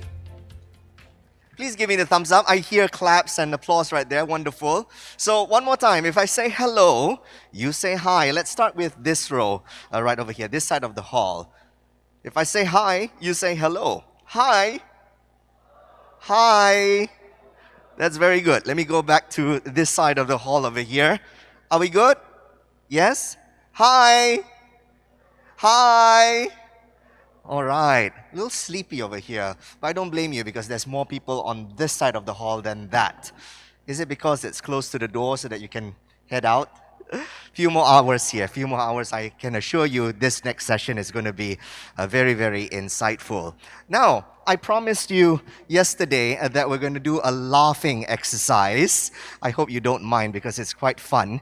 And for those of you who are watching virtually, very good morning. Thank you so much for viewing this virtual broadcast on YouTube. Yes, you can also join us in this hall to do this laughing yoga, I would say. Now, just so that we're awake, I would like to invite every one of you to please stand up. Thank you so much. Come, let's stand so that we can stretch about.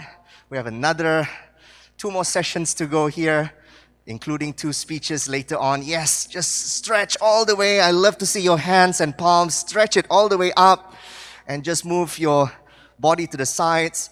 I know it's been a while since we've done all these conventions and seminars and summits, right? Awesome, awesome, awesome.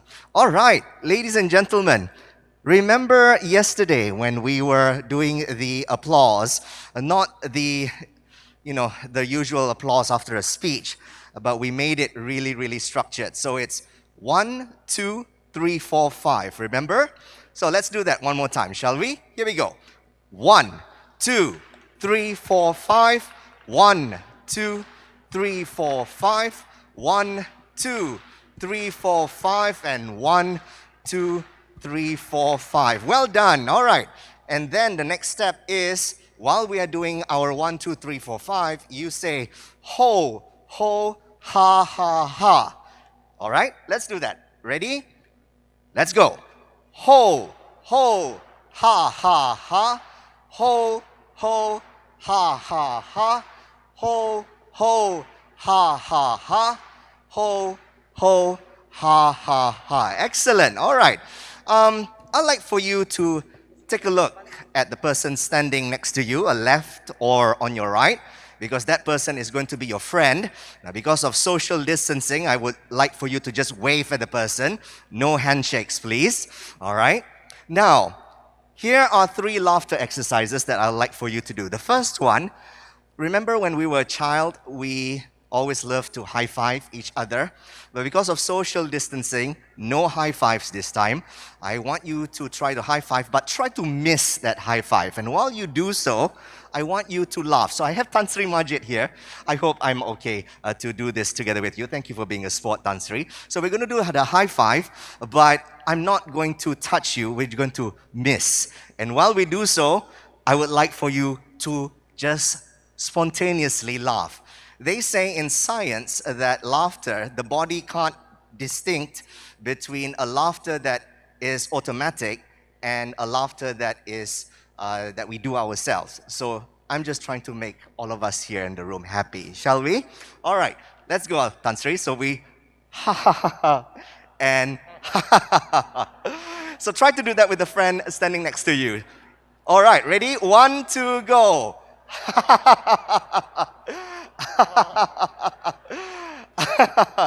Thank you very much, Tan Sri. All right, that's the first one. I do hear very, very good laughters there. Here's the second exercise. Let's take out our cell phones, ladies and gentlemen. Take out our cell phones, and I want you to imagine that you are talking to, I don't know, your mother-in-law or your father-in-law or someone who's trying to collect your bill or anything like that. I just want you to take your phones out and just laugh at the person that you're talking to on the phone. Let's go. 1, 2, go. I see that. Oh, Tan Sri, my gosh. Shall we laugh? Well done, Tan Sri. All right, that's the second one. And now the third one. I know a lot of you were scribbling a lot of things on your table, right? Can you take that piece of paper? And I want you to imagine that it's your phone bill that you just received at the end of the month.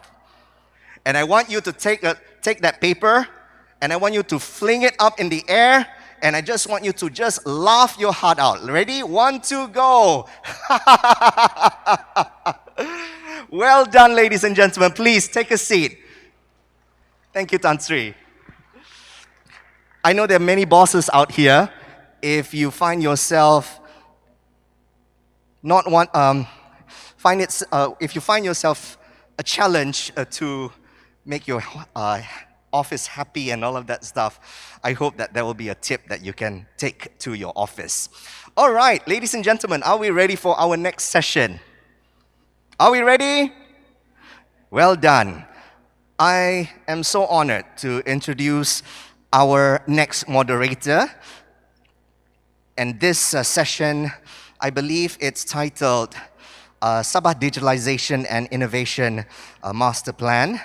And the moderator, but first, I'd like to invite these distinguished speakers and moderator to please come up on stage. We'd like to invite Madam Vivianti Sarjuni, to invite Tan Sri Lee.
Ladies and gentlemen, as I mentioned just now, I'm so honored to introduce this lovely individuals right here in Sabah.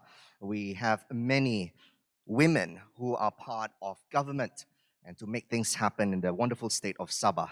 One of them that has been truly active pushing the digitalization and innovation efforts is none other than Madam Vivianti Sarjuni.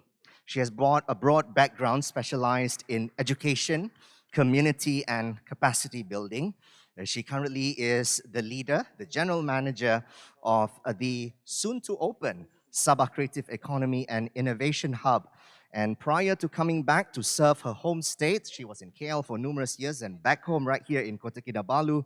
She was the program manager at Magic, where she served as mentor in residence and responsible in the planning of entrepreneurship, community building programs, and many, many more. And in addition, she has 17 years of working experience at all levels in various industries, you name it: tourism, cybersecurity, international contact center, education, entrepreneurship, and innovation. Ladies and gentlemen, I now pass the floor to none other than Madam Vivianti Sarjuni. Thank you so much, Ben. Assalamualaikum warahmatullahi wabarakatuh. Selamat pagi. Good morning. Kopi sanangan ko swabon. Welcome to the panel session on Sabah Digitalization and Innovation Master Plan.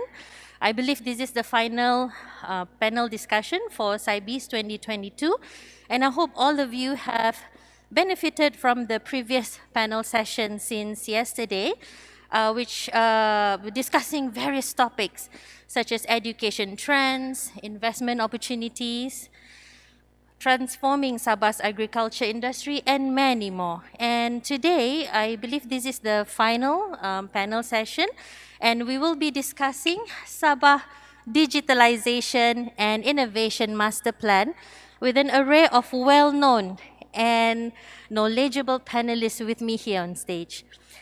Also, I would like to congratulate Datuk Sri Panglima Safar Untung for your leadership leading the digital transformation in Sabah. Before we start the panel session, let me introduce myself briefly. I'm Vivianti Sarjuni. I'm currently leading the Sabah Creative Economy and Innovation Center. It's a government initiative approved by the Cabinet back in August 2019, aimed to accelerate industries in Sabah through technology, innovation, and creativity here in Sabah. The renovation of the first innovation center in Sabah is currently taking place and due to be completed in Q1 2022. It is located at KKIP Industrial Park. And also, I would like to take this opportunity to give an appreciation to the ecosystem players here, ecosystem players of science, technology, and innovation in Sabah, coming from not only public and private sectors, but the grassroots community.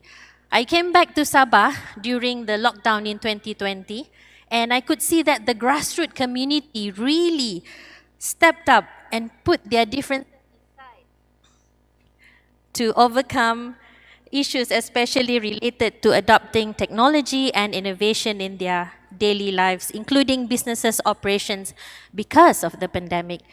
I believe in this room today, we have various NGOs like Sabah Techpreneur Association, SATA. Are you guys here? Sabah Social Entrepreneurship Association, SOSIA, Borneo Startups Community, KINABALU Coders, and many others. These are the community champions who really has helped the government in overcoming various challenges during this tough time. Without further ado, I'd like to introduce the panelists on stage. We have Tan Sri Lee Kim Yew, founder and chairman of Golden Horse Digital Investment Bank, advisor of KSI Strategic Institute for Asia Pacific. So,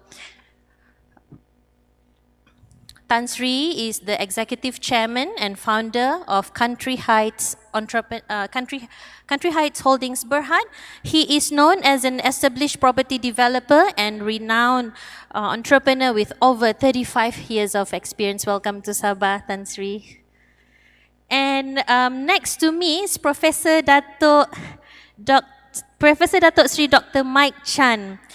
co-owner and founder of European Wellness Biomedical Group, Germany, and advisor of KSI Strategic Institute for Asia Pacific.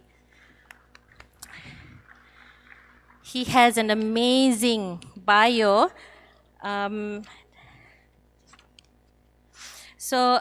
Next, and then the next speaker is Datuk Wei Chuan Beng, Senior Executive Director, KSI Strategic Institute for Asia Pacific, and champion of Digital Productivity Nexus, NPC. And last but not least, we have Professor Datuk Dr. Taufik Yap Yun Hin, Vice Chancellor, University Malaysia Sabah.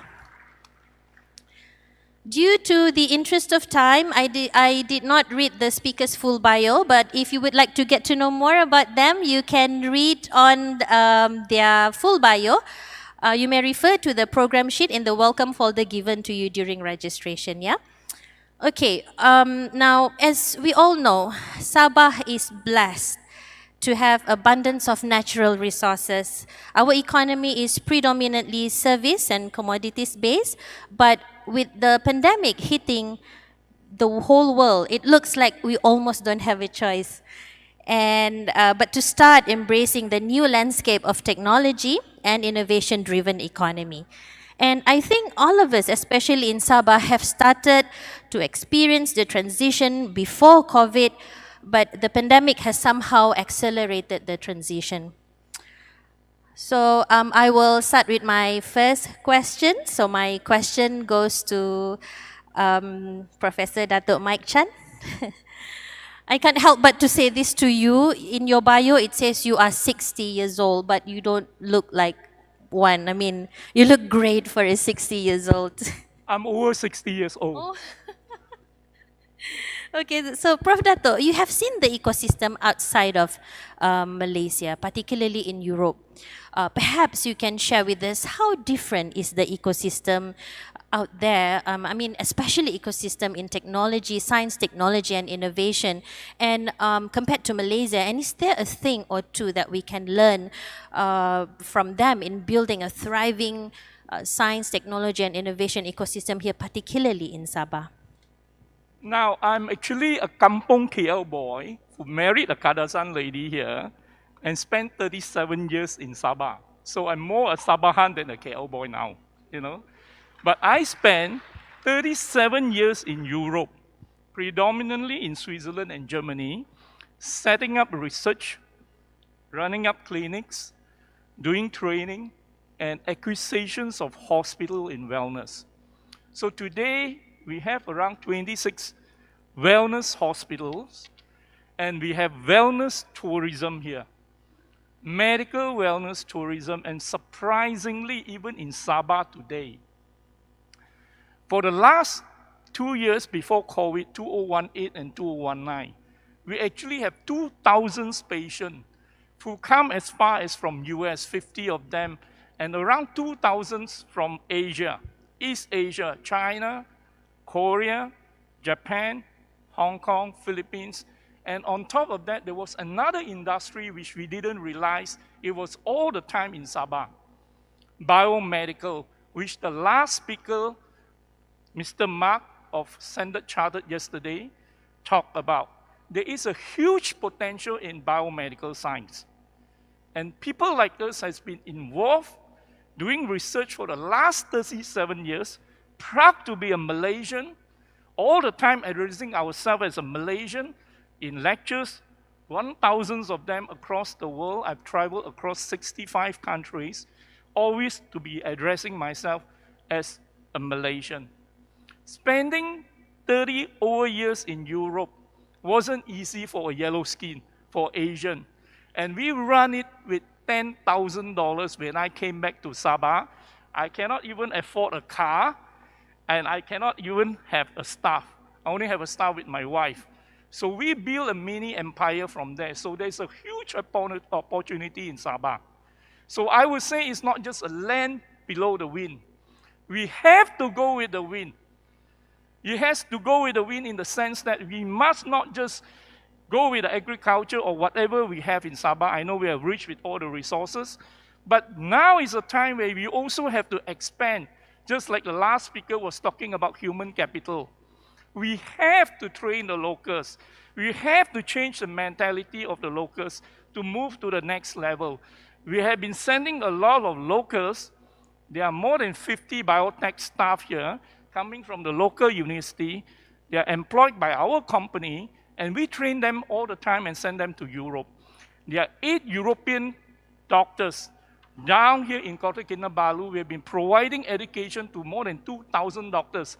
So there was another industry here, medical wellness education industry, where we are providing educations to medical doctors who are keen in the field of bioregenerative, integrative medicine, which the Europeans are strong for. So I learned from the Soviets in the 80s, I learned from the Swiss, I learned from the Germans, I learned from the Americans, I learned from the Japanese, we learn from everyone. Life is a learning process, and we continue to learn. Just like you have a cell phone, you will keep on changing your cell phone. So I sincerely think this is the place where we are strategically located, and it's high time we have to diversify into biopharma industry and biomedical wellness industry. That is my side. Yeah, thank you. Couldn't agree more with you, Datuk Sri. Thank you so much for your answer. Next, I would like to move to Datuk Uwe Chuan Beng. You co-founded Red Tone Telecommunications, Sindrian Berhad, in 1996 and successfully listed your company in 2004 and exited in 2015.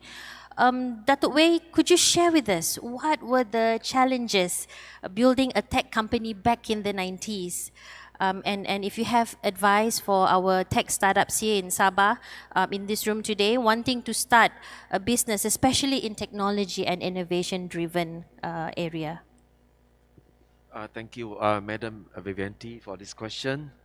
I also like to introduce myself. Apart from being a digital entrepreneur, in the last 6 years, I have been doing a lot of national service.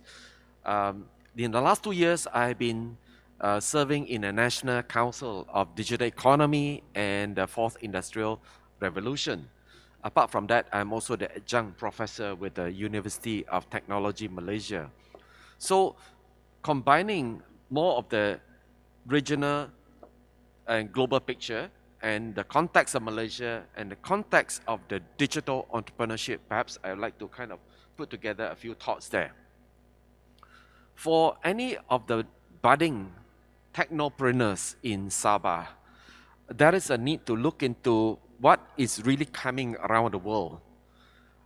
One of the very significant new happening, it is about the central bank digital currency. You look at, let's say, the space of the digital world. Normally, we have 3 layers. One layer, it is the information flow. That's why you see our State Secretary, our Deputy Chief Minister, they talk about how many people are connected to internet and all this. There are a lot of information that will be flowing through internet. The second part is actually the fund flow. The fund flow has never been so easy because of the different currency exchange and so on.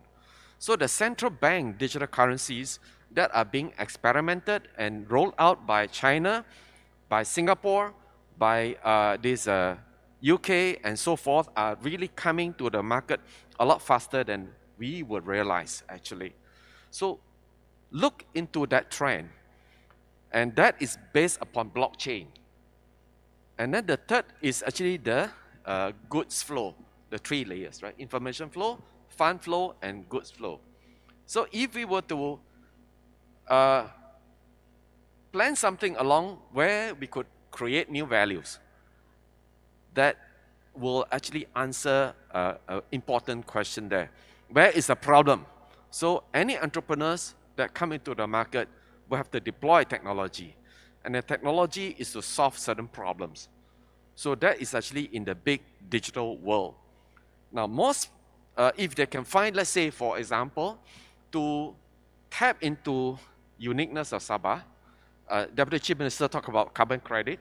How do we actually create the NFT of our trees of our fauna and flora that could actually generate income to the state, that can generate income to the people who create the NFT, which will be in a form of unique, protected art pieces, right? So NFT, blockchain, these are the areas that I would suggest for the local technopreneurs to look into. Other than that, just a quick suggestion.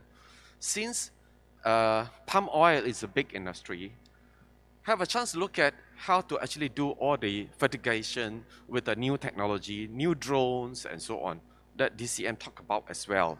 And then there's a chance to actually invent that so-called harvesting robots for palm oil. In fact, the current shortage of the foreign workers will compel us to look at such a solution. And if we have the strength in terms of the industry base in palm oil, then we could invest. Can you imagine if palm oil generates tens of billions of ringgit? Can we afford to invest 10, 20, 30, 50 million into specialized robotic for harvesting? For sure we can. That's where our technopreneurs, once we can converge our our energy, it will really help.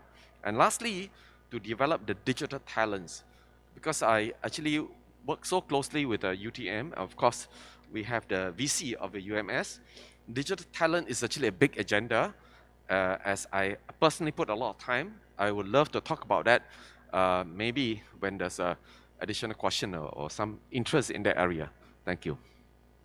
Thank you so much, Datuk Wei. A little bit of fun fact of Datuk Wei is Datuk Wei is an active member of Young Presidents Organization, YPO, and has co-founded the Southeast Asia-based YPO's Sea Dragon chapter. Yeah, Datuk? Okay, right. So moving on to the next speaker, Ms. Tan Sri Lee Kim Yew. I know you have a presentation to present after this, no? Oh, sure. All right. But I'd like to include participation from the audience as well. So I have a question from the floor, and I'd like to call upon Mr. Razik Rahman. He has a question for you. Mr. Razik, are you there?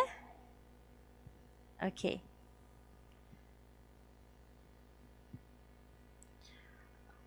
While waiting for that, I'd also like to share a fun fact of Professor Datuk Sri Dr. Mike Chan. Datuk Sri, you are also a senator of BWA, Germany Federal Association for Economic Development and Foreign Trade for China, Indonesia and Malaysia. He has won numerous awards, 17 of them, for top leadership, entrepreneurship, quality assurance, and achievement awards from Europe to China. He holds membership in more than 20 academic bodies and associations. That's excellent, Datuk Sri. Okay, moving on to Razik. Are you there?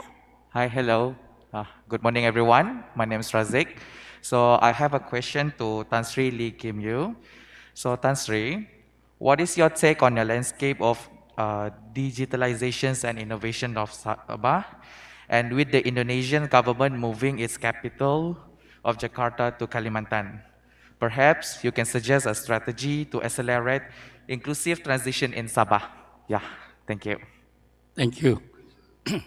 So actually, before I answer the question, maybe I introduce myself a bit.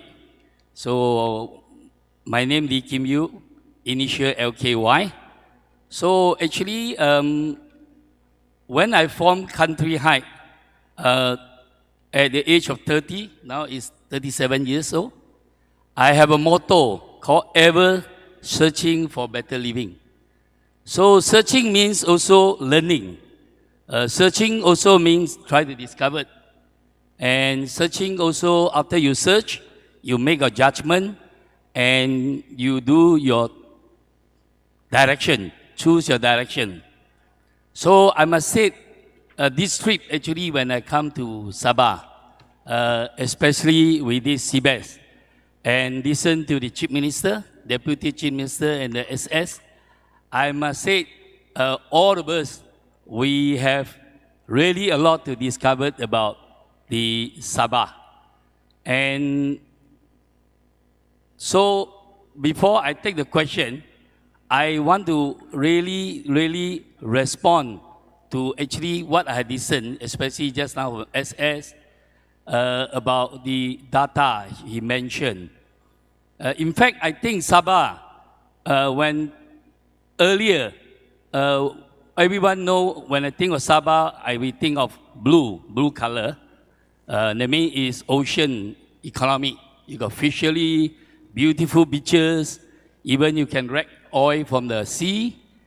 And when we look at the green color, we talk about agriculture, we talk about carbon neutralization. All these are big opportunity. But just now when I listened to the, what they call this, SS, I think one of the biggest for advancement of Sabah is sky economy.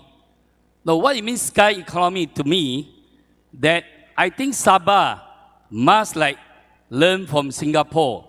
You see Singapore Changi Airport very successful because they adopt an open sky policy, meaning all plane you can rent. Landed there as long you confined to my rule and regulation and all the safety measures. So Singapore already triumphed. I think, to me, Sabah is not only the sky economy, to me is not only the transportation hub or the goods moving hub. To me, you look at the location and look at this sky economy, which I call data. I mean, it's predicted by Huawei. Huawei have a fantastic, what they call prediction of 8 years from now, that 80% of the digital company, those big boy, or anybody that will rush into the data storage.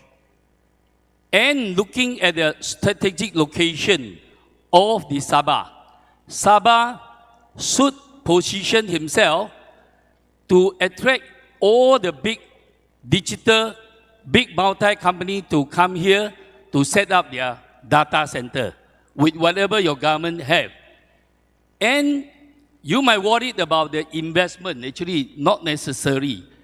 Because of your strategic location, all the data storage, data center business is a business of future. 80% of the expenditure of the digital company will be accounting 80% to account for the expenditure. And you didn't have to build, you just had to subscribe to all these big data company. And imagine how big it is. Now, as long as you position yourself on this sky economy, I mean, on the cloud, and you give good incentive, you know, like land. Now, Singapore is already far ahead indeed, but Singapore is very expensive. Electricity is very expensive. Land is very expensive. So that is what I come this 2 days, and this morning, actually, to tell you the truth, I discovered Sabah a bit late. We always look at China, Europe, but Sabah already, you know. This morning, I stand in the beaches, and in front of the ocean, I look at the lake, Green Mountain in front, and I look at the sky. So I want to share this. So quickly answer the question is, yes. When you talk about this, I also want to answer the question is about the Kalimantan. I think now they call Nusantara, the city name. And we have Pan Borneo Highway. Now, I want to, before I answer the question, also I want to actually take this opportunity to share. During this COVID-19, actually it's 2019, now 22, with just 3 years. I recently, 2 months ago, I saw China, the speed train, the China speed train now average at 350 kilometers. And recently, 2 months ago, I think they announced they have a speed train speed into Laos. Laos was a lock lane. So imagine if with the region cooperation, with One Belt, One Road, imagine from New Nusantara beside the Pan Borneo Highway, one day there will be a speed train also reach to the KK. I think that is my vision to answer to that. And for answer the digitalization, how my investment bank, my belief is going forward, all company, another 8 years, all company will have to use blockchain technology. And I believe nowadays my understanding of digital economy, actually, we are a handphone, we all can't live. Eh? So handphone, the digital actually have besides replace this one, I believe going forward using the blockchain that you can manage your financials just on your handphone. And my dream is hope with this digital bank, actually we talk about fiat world and the crypto world, I hope my bank will start serving first 10,000 customers. When you invest with us, we will use blockchain technology that we can ensure that your capital not lost. And yet, we will channel your money to invest into what you so-called all the green economy, blue economy, sky economy. And because of the blockchain technology, the chances you got cheated maybe can be zero because blockchain, everything is registered. But being saying before that, to answer the question, when I started this digital bank, I have two banks, one traditional investment bank, one is actually digital bank. I spending a lot of time, which I try to build up is called trust, the word trust. It's called digital trust. Now, digital trust must come with the technology, combined with the technology and the set of regulation. We heard about when I get interested in blockchain because of Bitcoin, I must admit. But you look at the Bitcoin, a lot of coin out there, it's like wow, wow, wow. So, trust, digital trust, to have a bank is very, very important.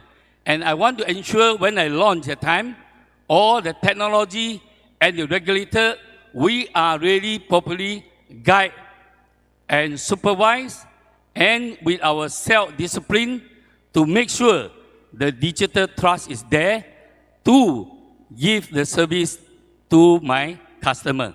Thank you.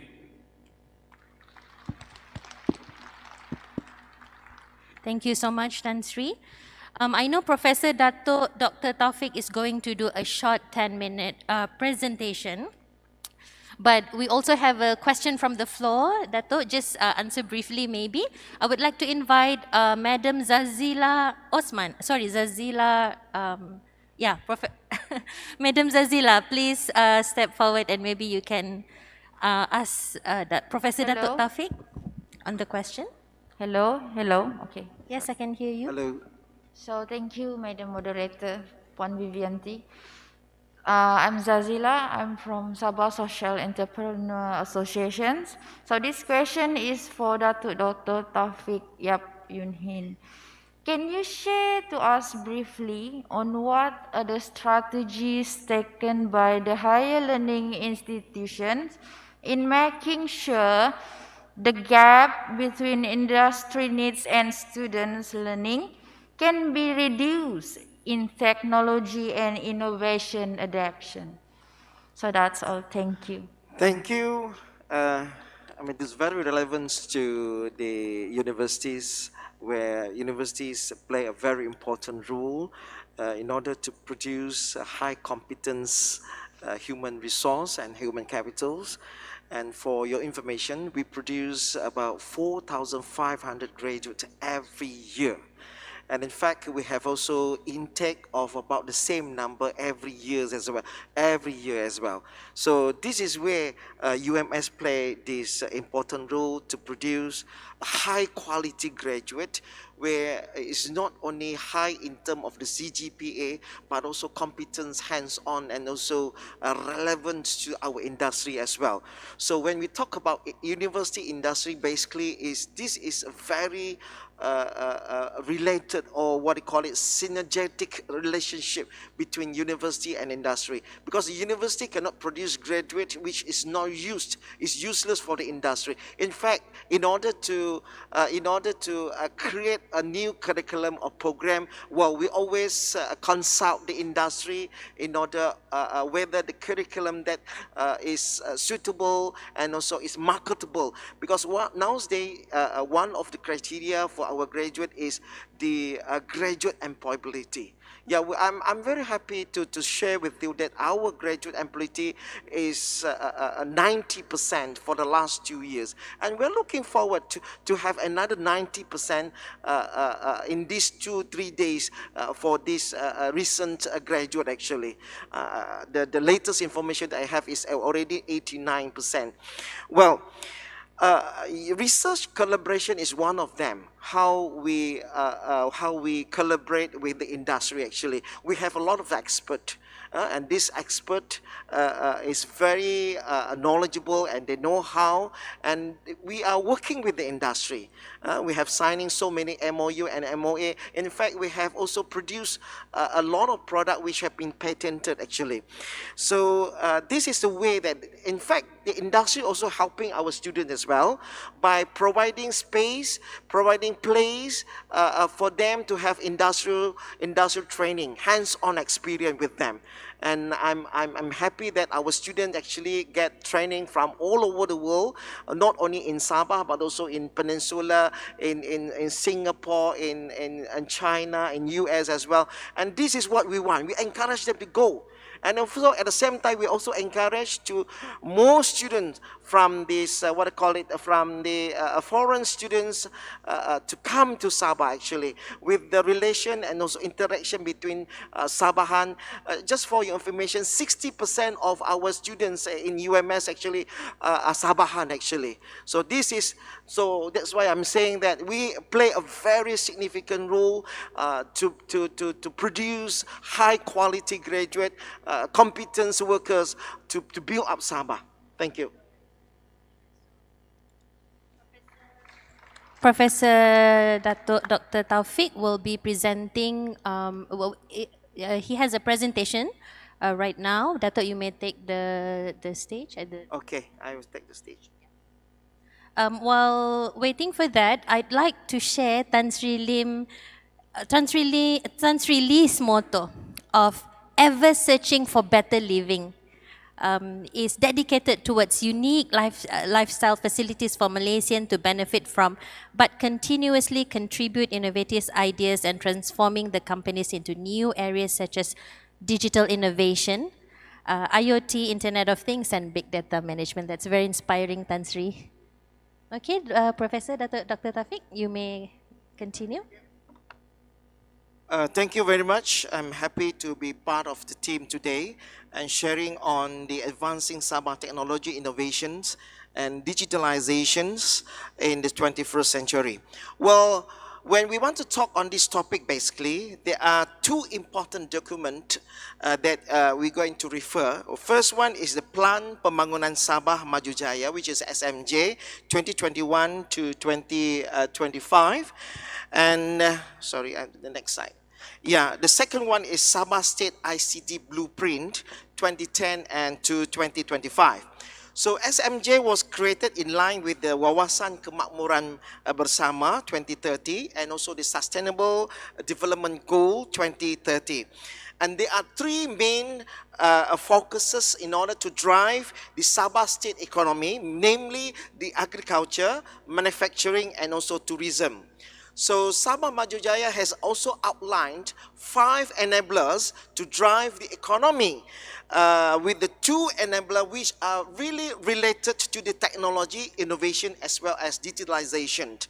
And the 2 enablers are enabler number 3, which is the effectiveness and also efficiency of delivery. And the second one is enabler number 5, which is the digital government that driven the technology and also innovation.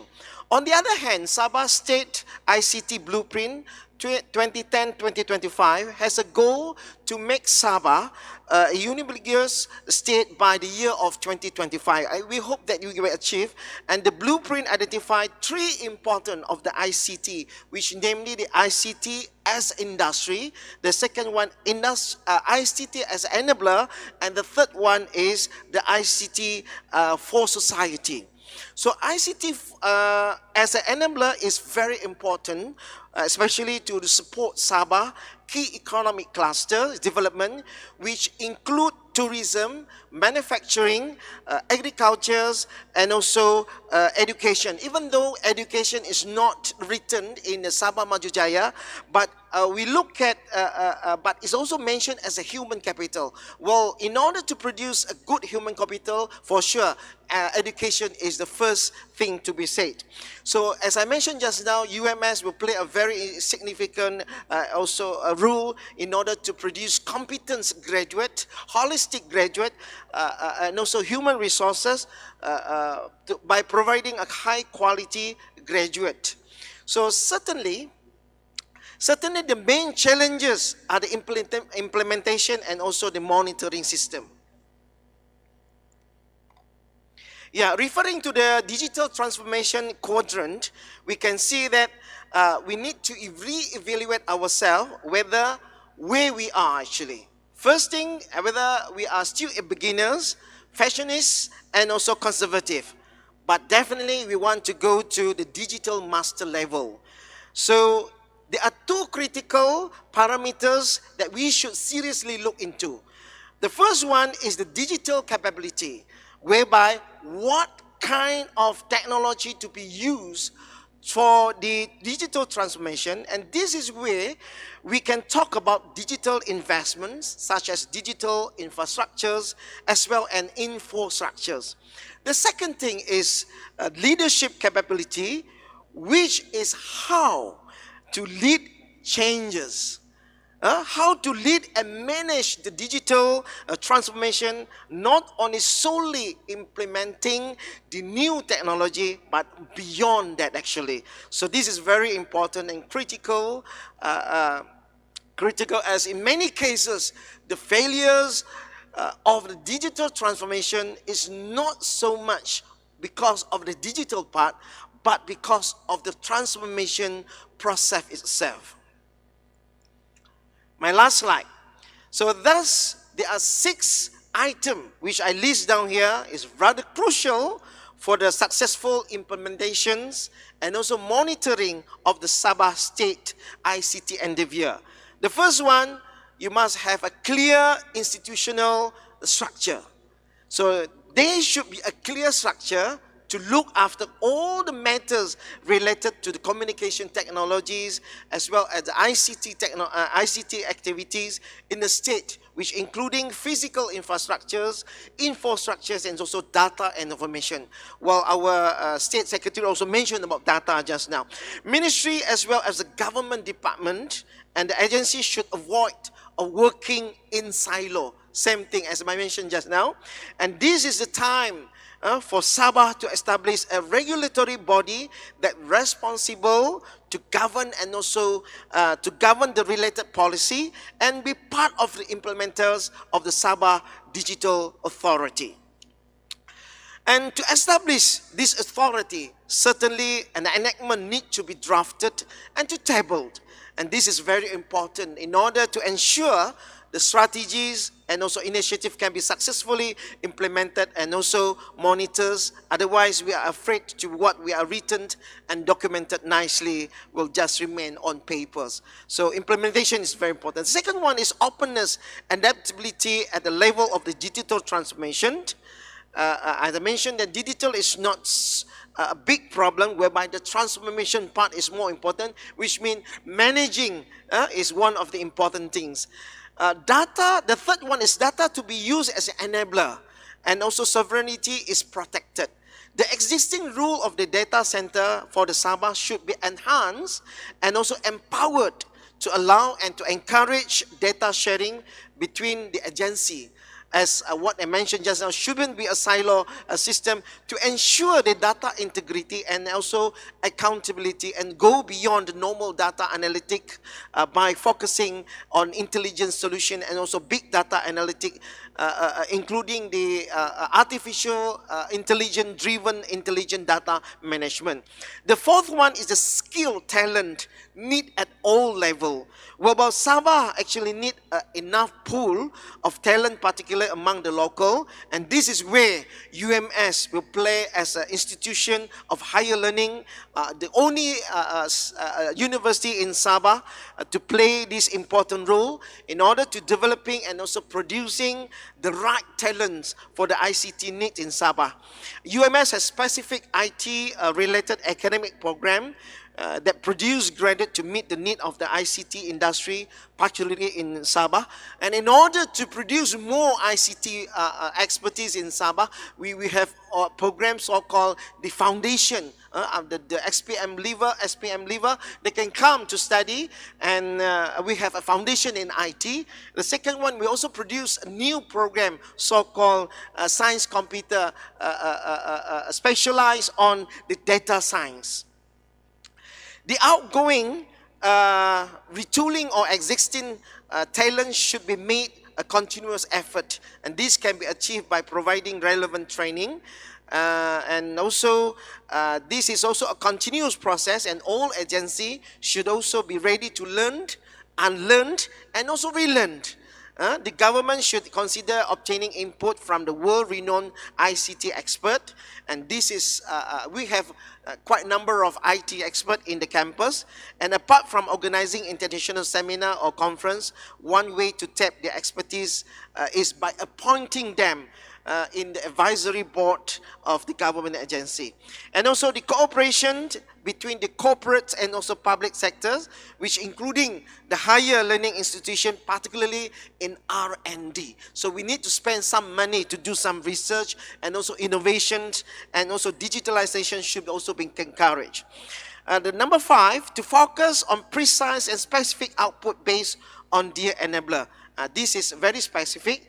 And lastly is buying in the idea at all level, whereby the initiative to promote and also implement the digitalization must be felt at all level. So without the understanding of the all stakeholders, the intention to create the ICT society in Sabah may not be materialized. So for instance, to ensure to getting the buy-in in the idea of all level of the society, initiative need to be brought to the communities.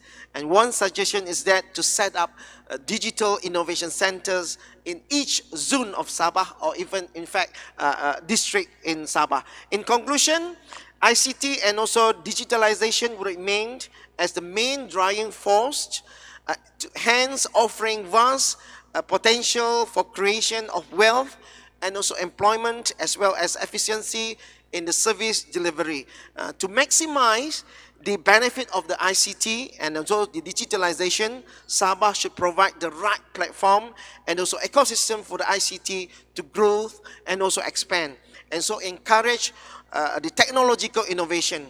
This including having a clear policy, adequate ICT infrastructures, and also sufficient pools of talents. Thank you very much. Thank you very much, Professor Datuk Dr. Taufik. Thank you for your presentation. I have a questions for all of our panelists today. And maybe you can take about 5 minutes to answer the question. With Sabah's economy predominantly service and commodities based, what should we do to move along with the transition into a technology and innovation driven economy? So each panelist maybe can take about 5 minutes to answer this question. Maybe I can get Tan Sri Lee to answer the question first. Thank you, Tan Sri.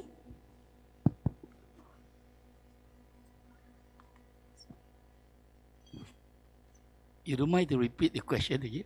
Oh, okay, sure. With Sabah's economy predominantly service and commodities based, what should we do to move along with the transition into a technology and innovation driven economy? What should we be doing to perhaps any strategy or any idea, like what we had a little chat just now, maybe you can share with the audience. I find it quite interesting. Actually, important thing, I think, whatever entrepreneur or businesses, when they want to sell their product, number one, quality very important. The quality means also the safety, the food safety, and also branding. It's not very easy to answer your question, but we can talk about today. They talk about Sabah producing palm oil, but we have not heard what you call Sabah had come up with edible oil, you know? Like Shangri-La Group, they have this golden fish brand that was actually recently launched, public listed. So they have actually do refinery and create a brand, and really, and you know, edible oil is a very, very important. And of course, in the technology of the refinery, then many companies, they can find their uniqueness to really refine. So to me, in the what I call, if we talk about macro view, that I think when you produce a lot of this community or what I call, like even today we see about pineapple. So even the pineapple, if you process not only just drink, you know, when China tourists is about to allowed to visit Taipei, just on the pineapple, Feng Li Su, actually I brought an entrepreneur from Peninsula. He not only plant pineapple, he actually, the daughter had gone and done the pineapple cake. It's so delicious.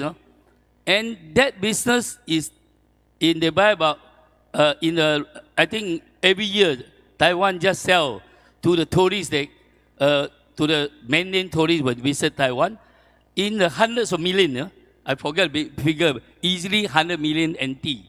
So this now value added, but value added being said that, you know, the government must work with the private sector, that I always dream that if I come here, I really hope to really help to, I'm quite an environmental guy. I think if you want to have a food processing plant in Sabah, but next door maybe is a furniture industry, and there is maybe a ironwork industry or steel park, then, you know, area come out from there, people think, wait, would it be very, very hygiene, food safety?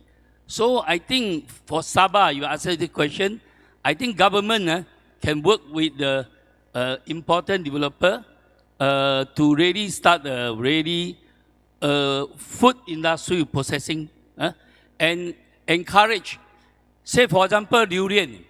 You see, Malaysian people, we plant durian long ago.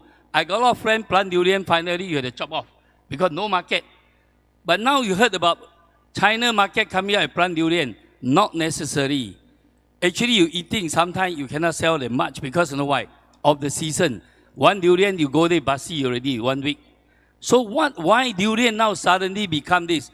I have go indeed because I'm from Batu Pahat. Batu Pahat have a lot of entrepreneurs in Johor. What they do is, they take the durian, they produce into the durian paste. Now making into the durian ice cream, durian cake. You know, a durian black thorn, Penang black thorn durian, one you turn into a mooncake. In China, it's 100 RMB. And the news, you can't even get it. So I think these are all the ideas for downstream. But I think whatever all these ideas, it must be a public-private sector.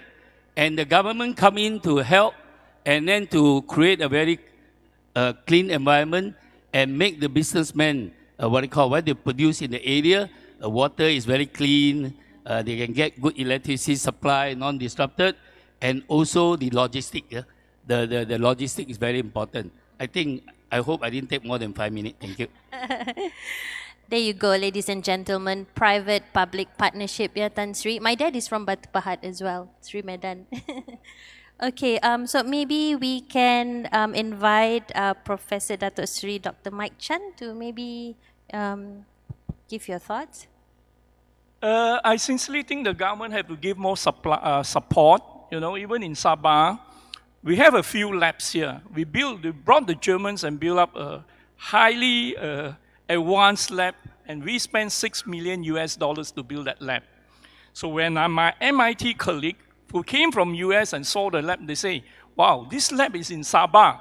It's even better than some lab in MIT, you know? So there is a lot of potential people around. They are very talented people. So we have to keep back the talented Malaysians to be down here. So for the last 30 over years, building a lab, doing a lot of research, bringing all the scientists to Malaysia and reside them in Malaysia together with their family from Europe and all parts of the world, I come to realize we asked for only one thing from the Sabah government, and we didn't have that until today. All we asked for was pioneer status. We never have that pioneer status until today. We never have a single funding. So I think it's high time for the government to support, you know, skilled, talented people. And we are ready to train the local SABAH'S. We are proud as Malaysians to bring something back to Malaysia. The Chinese government look highly on us. Our products are all approved in Japan. We are the first people who write a book on stem cells for medical doctors in 2006 and published to the world. 13 years later, we came out with another second publication to the world, and it was sold out in Amazon 3 times. So we have written 20 books during the COVID, from immunology to autoimmune to all kinds of diseases. We also wrote the first stem cell book for animals, because I'm totally supporting SPCA. I support all the wildlife animals in Africa. We did a lot of things. We are very much involved in stem cell research as one of the pioneers in the 80s.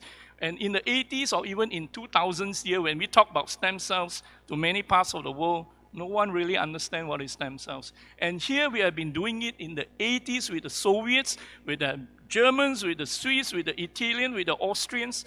And we are specializing not just with the human. You have the human stem cells, you have the animal stem cells, you have the plant stem cells, we have the peptides. There are so many things we can do. There's a lot of things where conventional medicine, there's no solution. We'll accept all the challenges. We'd like to go further. There is always a solution in the anti-aging industry. I will always say that. So our job is to make everyone becomes much better, younger than they should be. We want a younger biological age by revitalizing, rejuvenating your organs. Because all your organs have a lifespan. So the most important thing in life is we must have a healthy nation at the same time. So we need the SABAH'S government to support biomedical sciences here too. Apart from medical wellness tourism. I'm using the word wellness because today a lot of hospitals all over the world are moving to wellness. Because wellness is an industry where in the past, the rich will go to Switzerland and Germany and try to spend a lot of money. They're spending a lot of money. I have a lot of rich Chinese billionaires who come to KK and spend the money. They spend the money in KK. They are willing to spend the money in every part of the world, but they like KK. They have been to many parts of Europe, but at the end of the day, they say, I like to be in KK. So why don't the government support this in terms of whatever you call it, medical tourism or medical wellness tourism? And next I was talking about education. Imagine the American doctors have to fly down here for 30 over hours to be in Sabah. And they prefer to be in Sabah than to go to Switzerland and have the training in Switzerland, because in Switzerland the cost is expensive, okay? You go for a taxi in Germany or Switzerland, 1 hour taxi will cost you 900 to 1,000 euro. But imagine the training in Asia, the cost, the hotel, everything is cheap here. So we should take advantage of all this. We need the Sabah government, like what the CM has said yesterday, is open for investment. We have investors, we are willing to invest the millions here, as long as the Sabah is open to us and provide us and not give us the delay. We have our frustration. As a Malaysian, I'm also totally frustrated if the Chinese government is signing a contract with us and setting up a center in China and giving us a grant of 20 million US, but we can't even ask for a pioneer status in Malaysia. So this is something we have to look into. And I think for the other industry, it's the same. We must support. I will do everything in my part as a proud Malaysian, and I'm proud of all the talented Malaysians in Malaysia and in Sabah. That's very you. inspiring, Datuk Sri, and abundance of opportunities, right? It is, it is. In fact, we are willing to bring all the top people to train up the locals. We have been sending a lot of graduates from UMS. They are part of in Sabah, and we send them. I recently have a receptionist, a new receptionist. She was jobless for 2 years, and I was surprised that she had a degree in biochemistry from UMS. You know, and she's not the only one. And I asked her, why are you working as a receptionist? You know, where you should be in another level. She told me she applied for a job with us. And in our application, we hired 10 of them, but we didn't selected her. Can you imagine for 2 years? And she's not the only one. There's so many biotech students in Sabah. They're left around and they become to work into some other places which are not relevant to their trade, or they've been spending all the years studying and they're not there. So I'm very willing to work with EMS to provide the support to graduate students who have left UMS. We must support. We actually have a clinical study with UMS and CRC. We are doing the studies with MIT scientists, Harvard and Cambridge in USA. We are doing it with Heidelberg University. We are doing it with the Chinese University. It's high time we have to do something in Sabah. I agree. Thank you. And we'll definitely be in touch, Datuk Sri, to see potential collaborations and talking about solutions, right? Or maybe solutions that is not being regulated yet. SICC and together SABAH'S, SICC, under Kementerian Sains, Teknologi dan Inovasi Sabah, we are soon going to launch Sandbox initiative under National Technology Innovation Sandbox in Q1, which is, it is a sandbox for IoT and soon will be for sandbox for drone and AI. And we will be updating you guys about the progress. And maybe we can get Datuk Wei Chuan Beng to answer the question. Yeah, okay. I would like to repeat your question and then respond to that, right? That is about Sabah, currently rooted very much in the service and commodity-based industry, transitioning into technology and innovation-based economy, and what could be done along the process. And I see that it has a lot to do with leadership. You see, while I'm also actively involved in the National Digital Economy and 4IR Council, and also I look at the Sabah Digital Plan, there are a lot of similarity in the areas of what we need to do. Now, one aspect that's glaringly perhaps not mentioned, it is about digital leadership. For us to be able to get to the, the new outcome, which is a digital, which is technological and innovation-driven kind of economy, that is like kind of the state that we want to be there. We want to get there. And who is going to take us there? It's going to be leadership. Now, leadership, it doesn't mean one person. It's not chief minister. It's not just SS. They are important leaders at the state level. However, I'm talking about leadership at institution level. All the different institutions, all the different organizations, private and public sectors. And typically, I would want to suggest top 3 layers of any organization to be in the leadership level. So there's a need for leaders to want to get there. They want to go big with technology, go big with digital, go big with innovation. And what is the meaning of big here? The first word of big is B, right? It means breakthrough. Breakthrough means from a typical normal service and commodity base, I want to break through. I want to get 10x improvement. I want to get new customers. I want to get new efficiency, new productivity. That's a breakthrough. And it's no longer 5-10%. It got to be like 10x, 100x of improvement. So that's a breakthrough kind of performance that the leaders must envisage. Then I here means innovation that give rise to integrity because, through technology, things can be very consistent. Then with the consistency, the output will be perhaps very much assured. Then customers will be happy. Then you get customer loyalty. Then BIG, the third letter there is G means it's good. It is actually good for governance. It's actually good for environment, good for our life. So leaders must think big. Then with that, develop the digital culture where people could feel proud that they embrace the kind of new culture. It is going to be a kind of an ongoing process because molding a culture means it becomes part of our life.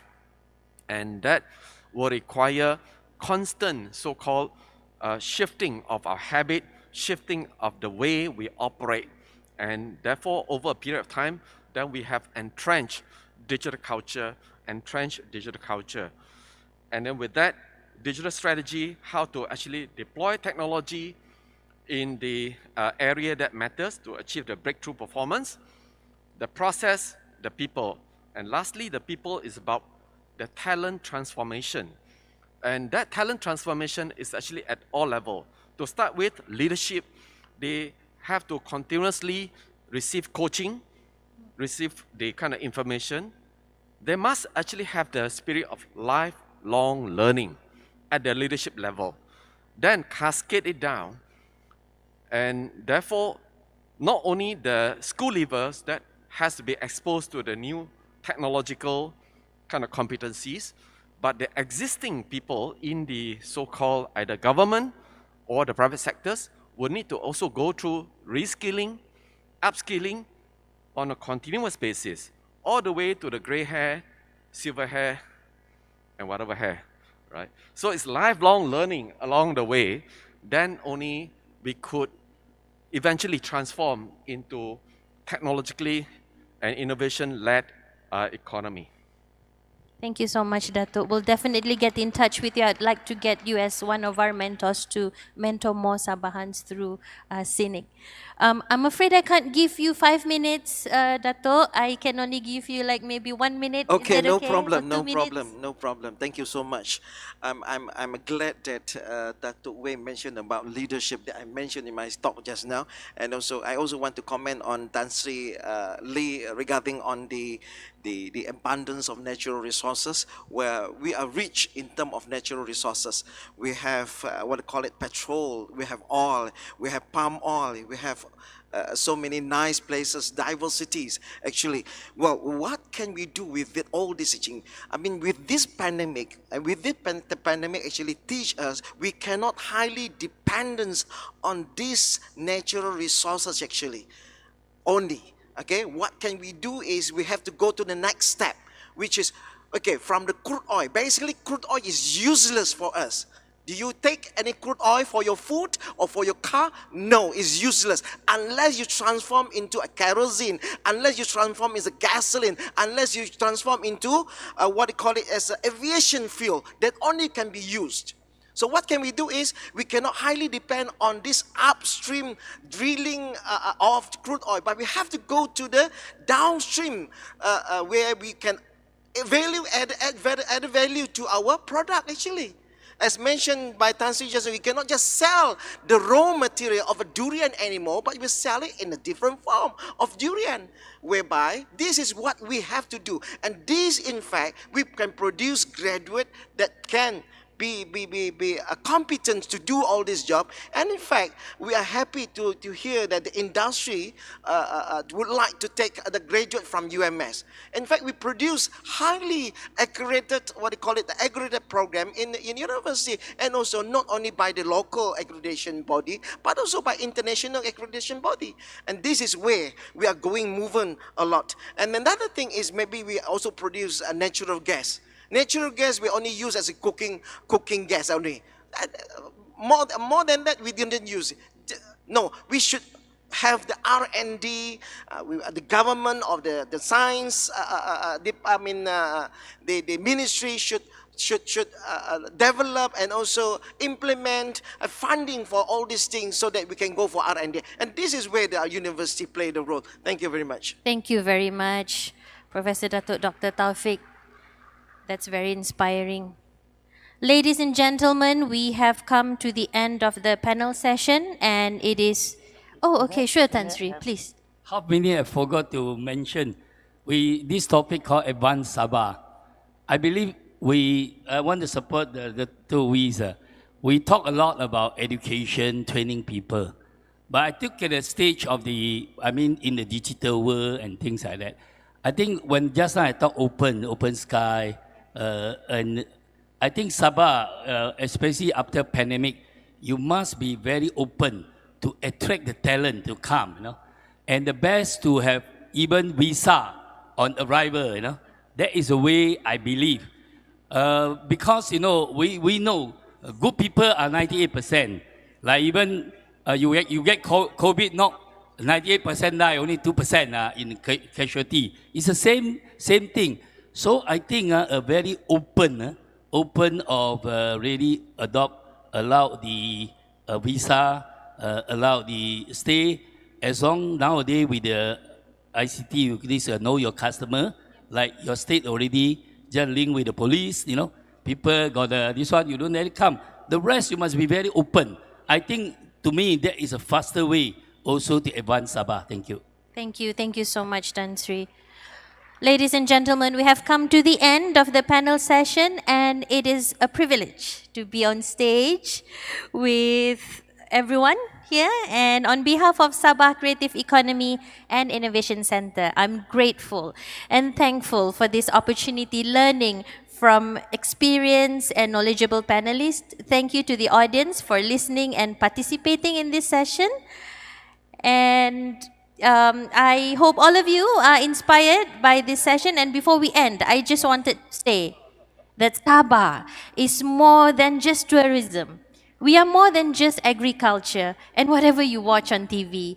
And we are more than capable of turning our economy into technology and innovation-driven base to be more resilient, and it takes participation from not only the private and public sectors, but the grassroots community to make this happen. Assalamualaikum warahmatullahi wabarakatuh. Koto huadan, terima kasih, and thank you. Thank you so much. Waalaikumsalam. Thank you very much, Madam Vivianti Sarjuni, and also to our wonderful panelists. I would like to invite the panelists and Madam Vivi to be on stage for a photograph opportunity here.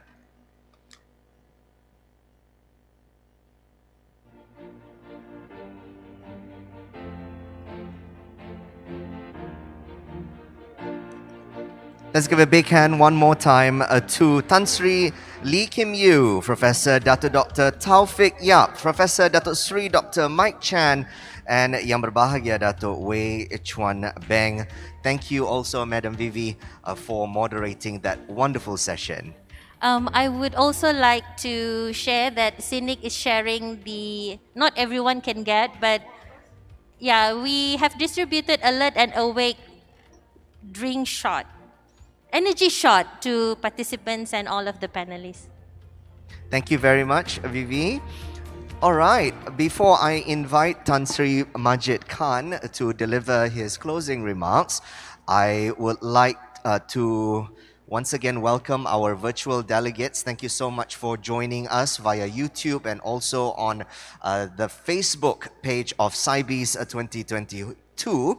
And thank you very much for the interaction that we have received. Plenty of comments, perhaps some questions as well, and constructive ones too. Thank you very much. We hope that you will keep that to continue that conversation online. Thank you very much. All right, ladies and gentlemen, before I invite Tan Sri Majid, because this is the Sabah International Business and Economic Summit, we do have to make sure that it's purely Sabahan. Would you like to do the Sumazao together with your fellow delegates, ladies and gentlemen? Mauka. All right. Whether you want it or not, we're going to do it together. Come. Ladies and gentlemen, I'd like to invite you to stand up, please. This is just a little exercise. Please stand up. And this will be great, especially to our delegates who are joining us from KL. So, all right. All right, so please go ahead and stand up. Sumazao is a very simple Sabahan dance, and it involves two movements. Yeah, go ahead and stretch, ladies and gentlemen. Go ahead and stretch. All right, two movements, very easy. First is your leg movement. So how do you do it? The leg movement, you just have to go to the left, go to the right. And you have to put your weight on each leg as you move to the left and also to the right. That's the leg movement. Now it's the arms and hand movement. Gentlemen, you have to fly and soar like an eagle. Just like this gentleman right here, you do it like this. With your palms face downwards and your arms extended like this, and your palm face downwards, and as you fly. Ladies, a little bit different. Your palms faces the front like this, and you move the wrist upwards and downwards. There we go. Now, we love our Sabahan music, but I selected this one for you. Since all of us are here in Sabah, you are original Sabahan and honorary original Sabahans. DJ, hit it. Let's play. So, first, let's go ahead and move to the left and to the right. Saya ini Right and left. Original Sabahan. Right and left. Right and left. Right and left. One more time. Right and left. Right and left. One more time. Right and left. Right and left. Right and left. Right and left. Right and left. And slowly extend your arms.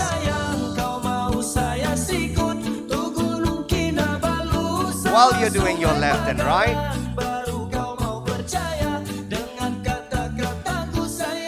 there we go.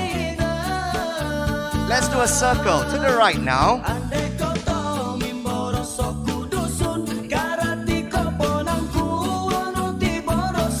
And to the left.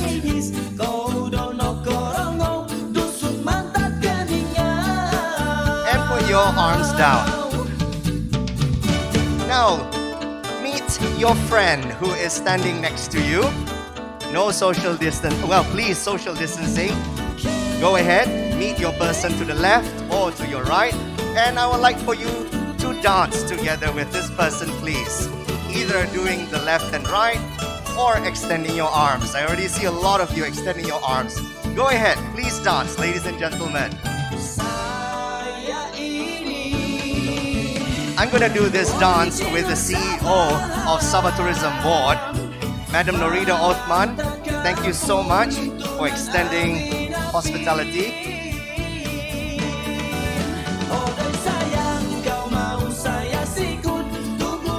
Okay. Madam Norida, thank you for being such a sport this afternoon. Kita balas. Opposite. There we go. Come, let's go to the middle, shall we? Come. Let's dance together, ladies and gentlemen. Yeah, there we go. Let's turn around to the left. And to the right. Well done. To the left. To the right. Well done, sir. Yang di belakang mau menari kah? Menari juga. Duduk. Thank you very much. Delegates, let's give a big hand to everyone. Thank you so much. Welcome to Sabah. I know that some of you have booked tours to visit our beautiful city and wonderful attractions. I hope that you will spend your time as fruitful as possible. Ladies and gentlemen, thank you. Please have a seat. Hydrate yourself. I know the weather can sometimes be very, very hot. I know it's air-conditioned in here, but it's good to hydrate also. Thank you all. Let's give a big hand. We will now move on with our final two agendas of the afternoon, ladies and gentlemen. But first, I would like to invite our next speaker to deliver his concluding remarks. Ladies and gentlemen, please put your hands together for Yang Berbahagia Tan Sri Majid Khan, the co-organizing chairman of Sibes 2022. Yang Berbahagia Tan Sri, please.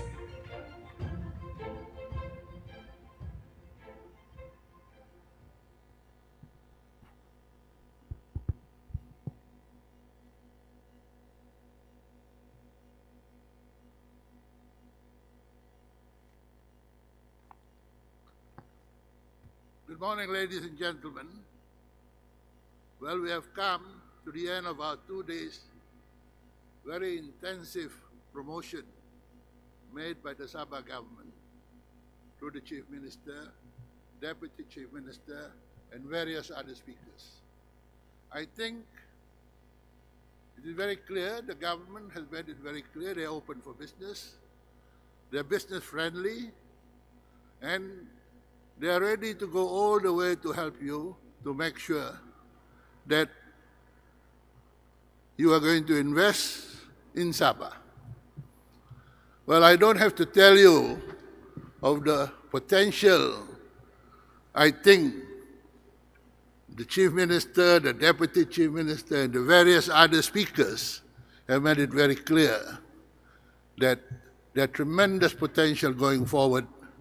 And I was glad just now when Tan Sri Andrew Sheng said that the future is actually here. I am totally convinced the future development going forward, I think not only Malaysia will be one of the major beneficiaries, but Sabah will definitely be able to benefit tremendously out of it. And I expect the Sabahan will prepare themselves for this challenging period coming forward. Well, I've asked Andrew just now, why don't you come back? I left this state in 1985, when we were the second richest state in Malaysia. And I came back in 2015, found out that we are the poorest state in Malaysia. That is a very sad state of affairs.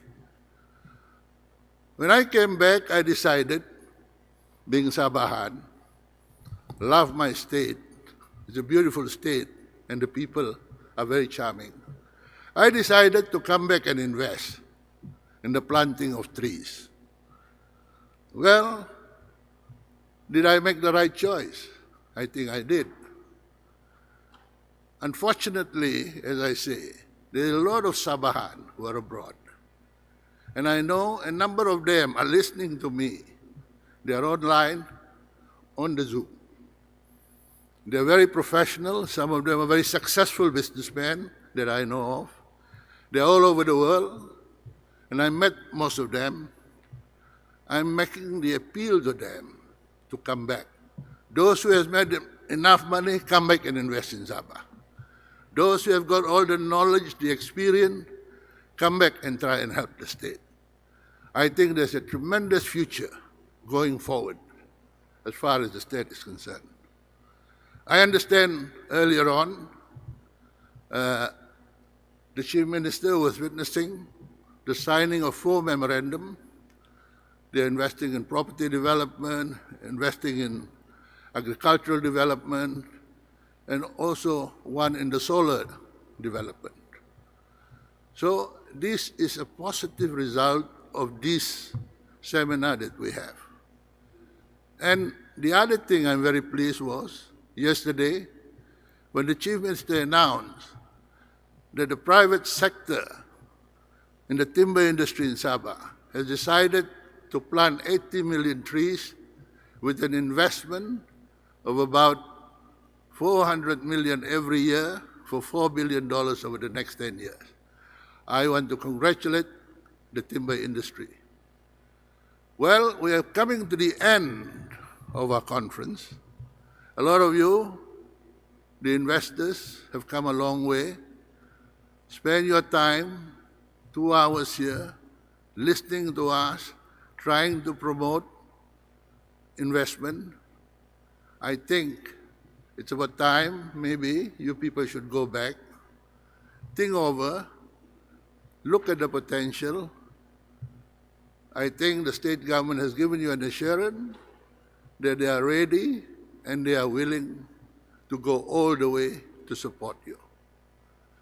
I would like, as chairman of the organizing committee, thanks members of my committee who has worked very hard, make it possible for this summit to be held, and I'm pleased to say that basing from the information I got last night with a lot of people who are attending the conference, they're very happy with the way the conference was going on, and I don't know whether the next one will be held next year or probably 2 years later. But it is our intention in KSI to continue to promote investment for Sabah. I want to give my assurance to the state government that we will continue with our effort. In conclusion, I would like to thank the state government for making all the arrangements, especially the state secretary with his team. They've done an excellent job, and I think as Sabahan, I'm proud of what they have done. I think it's a world-class event, and I think if we continue to do this, to excite people to be interested in Sabah, I have no doubt that in the years to come, we will not only be the richest state in Malaysia, probably one of the richest country in the world. I'd like to thank everyone for their presence. Thank you.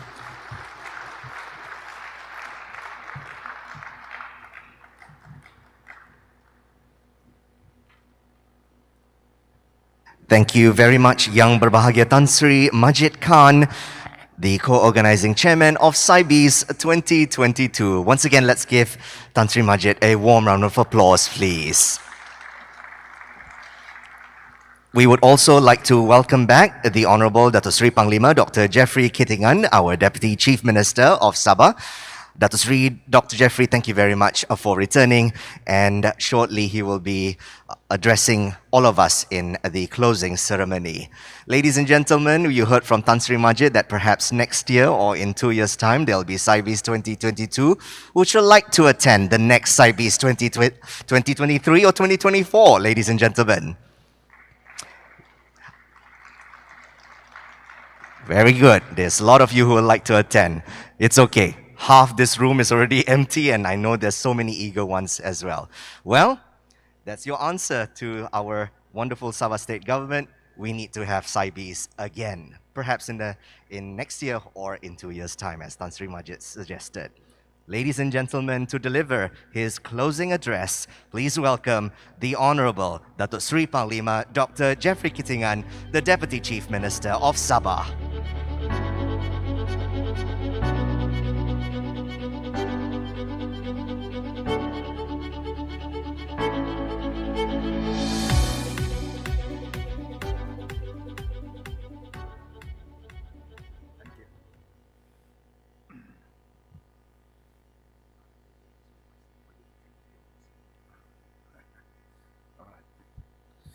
Thank you very much, and a very good afternoon to all of you. Salam Sabah Maju Jaya. Yang berhormat, state ministers and assistant ministers, if they are still here. Yang berhormat Dato' Sri Panglima Zafar Binontong, Sabah State Secretary and Organizing Chairman. Yang berbahagia Tan Sri Abdul Majid Khan, Co-Organizing Chairman and Deputy Chairman of KSI Strategic Institute for Asia Pacific, Your Excellencies, foreign delegates, ladies and gentlemen. First of all, thank you for coming and attending this auspicious seminar that has just been concluded, and I'm here.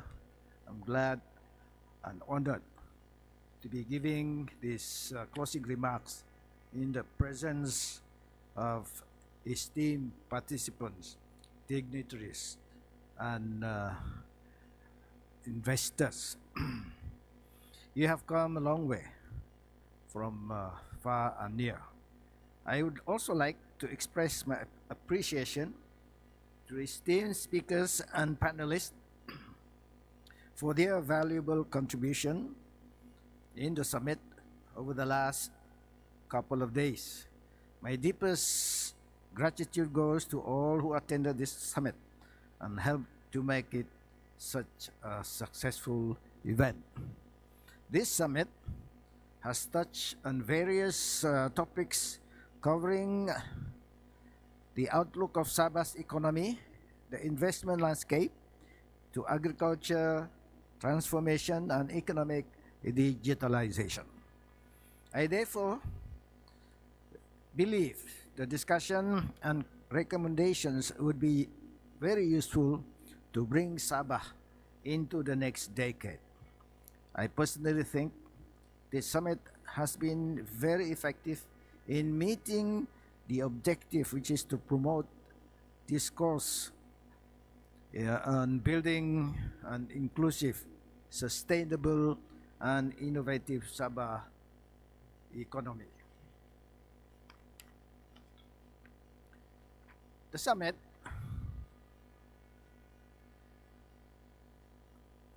aptly called Unlocking Sabah's Potential and Leasing Business Opportunities is very, very timely and apt for Sabah to explore the new state government in its economic direction. As mentioned by the Right Honorable Chief Minister in his keynote address yesterday, we have signed 3 MOUs to high impact investments in agriculture, industrial development, and also in tourism. We are certain these new investments, including an innovative solar glass manufacturing and a large-scale herbal plantation among them, which will assure Sabah of good returns while creating job opportunities for our people.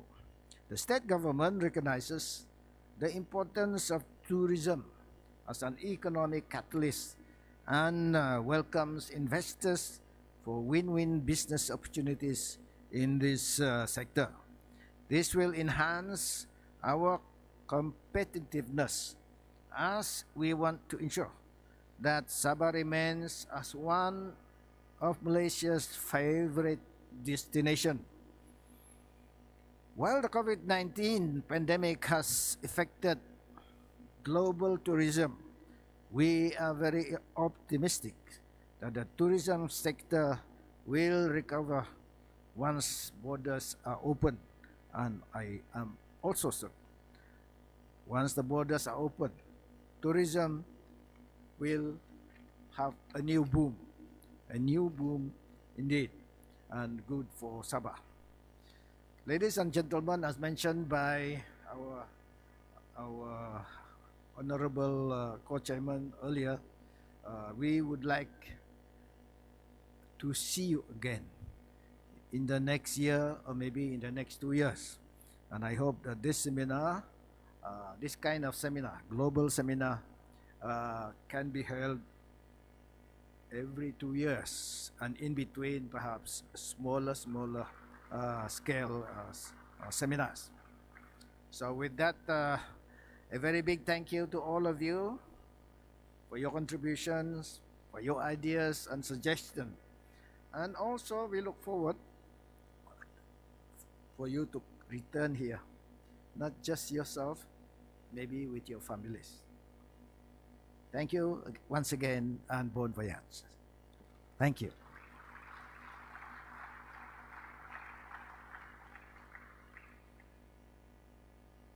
Thank you very much to the Honorable Dato' Sri Panglima Dr. Jeffrey Kitingan, the Deputy Chief Minister of Sabah and also the State Minister of Agriculture and Fisheries. Let's give a big hand one more time to Dato' Sri Dr. Jeffrey G. Kitingan.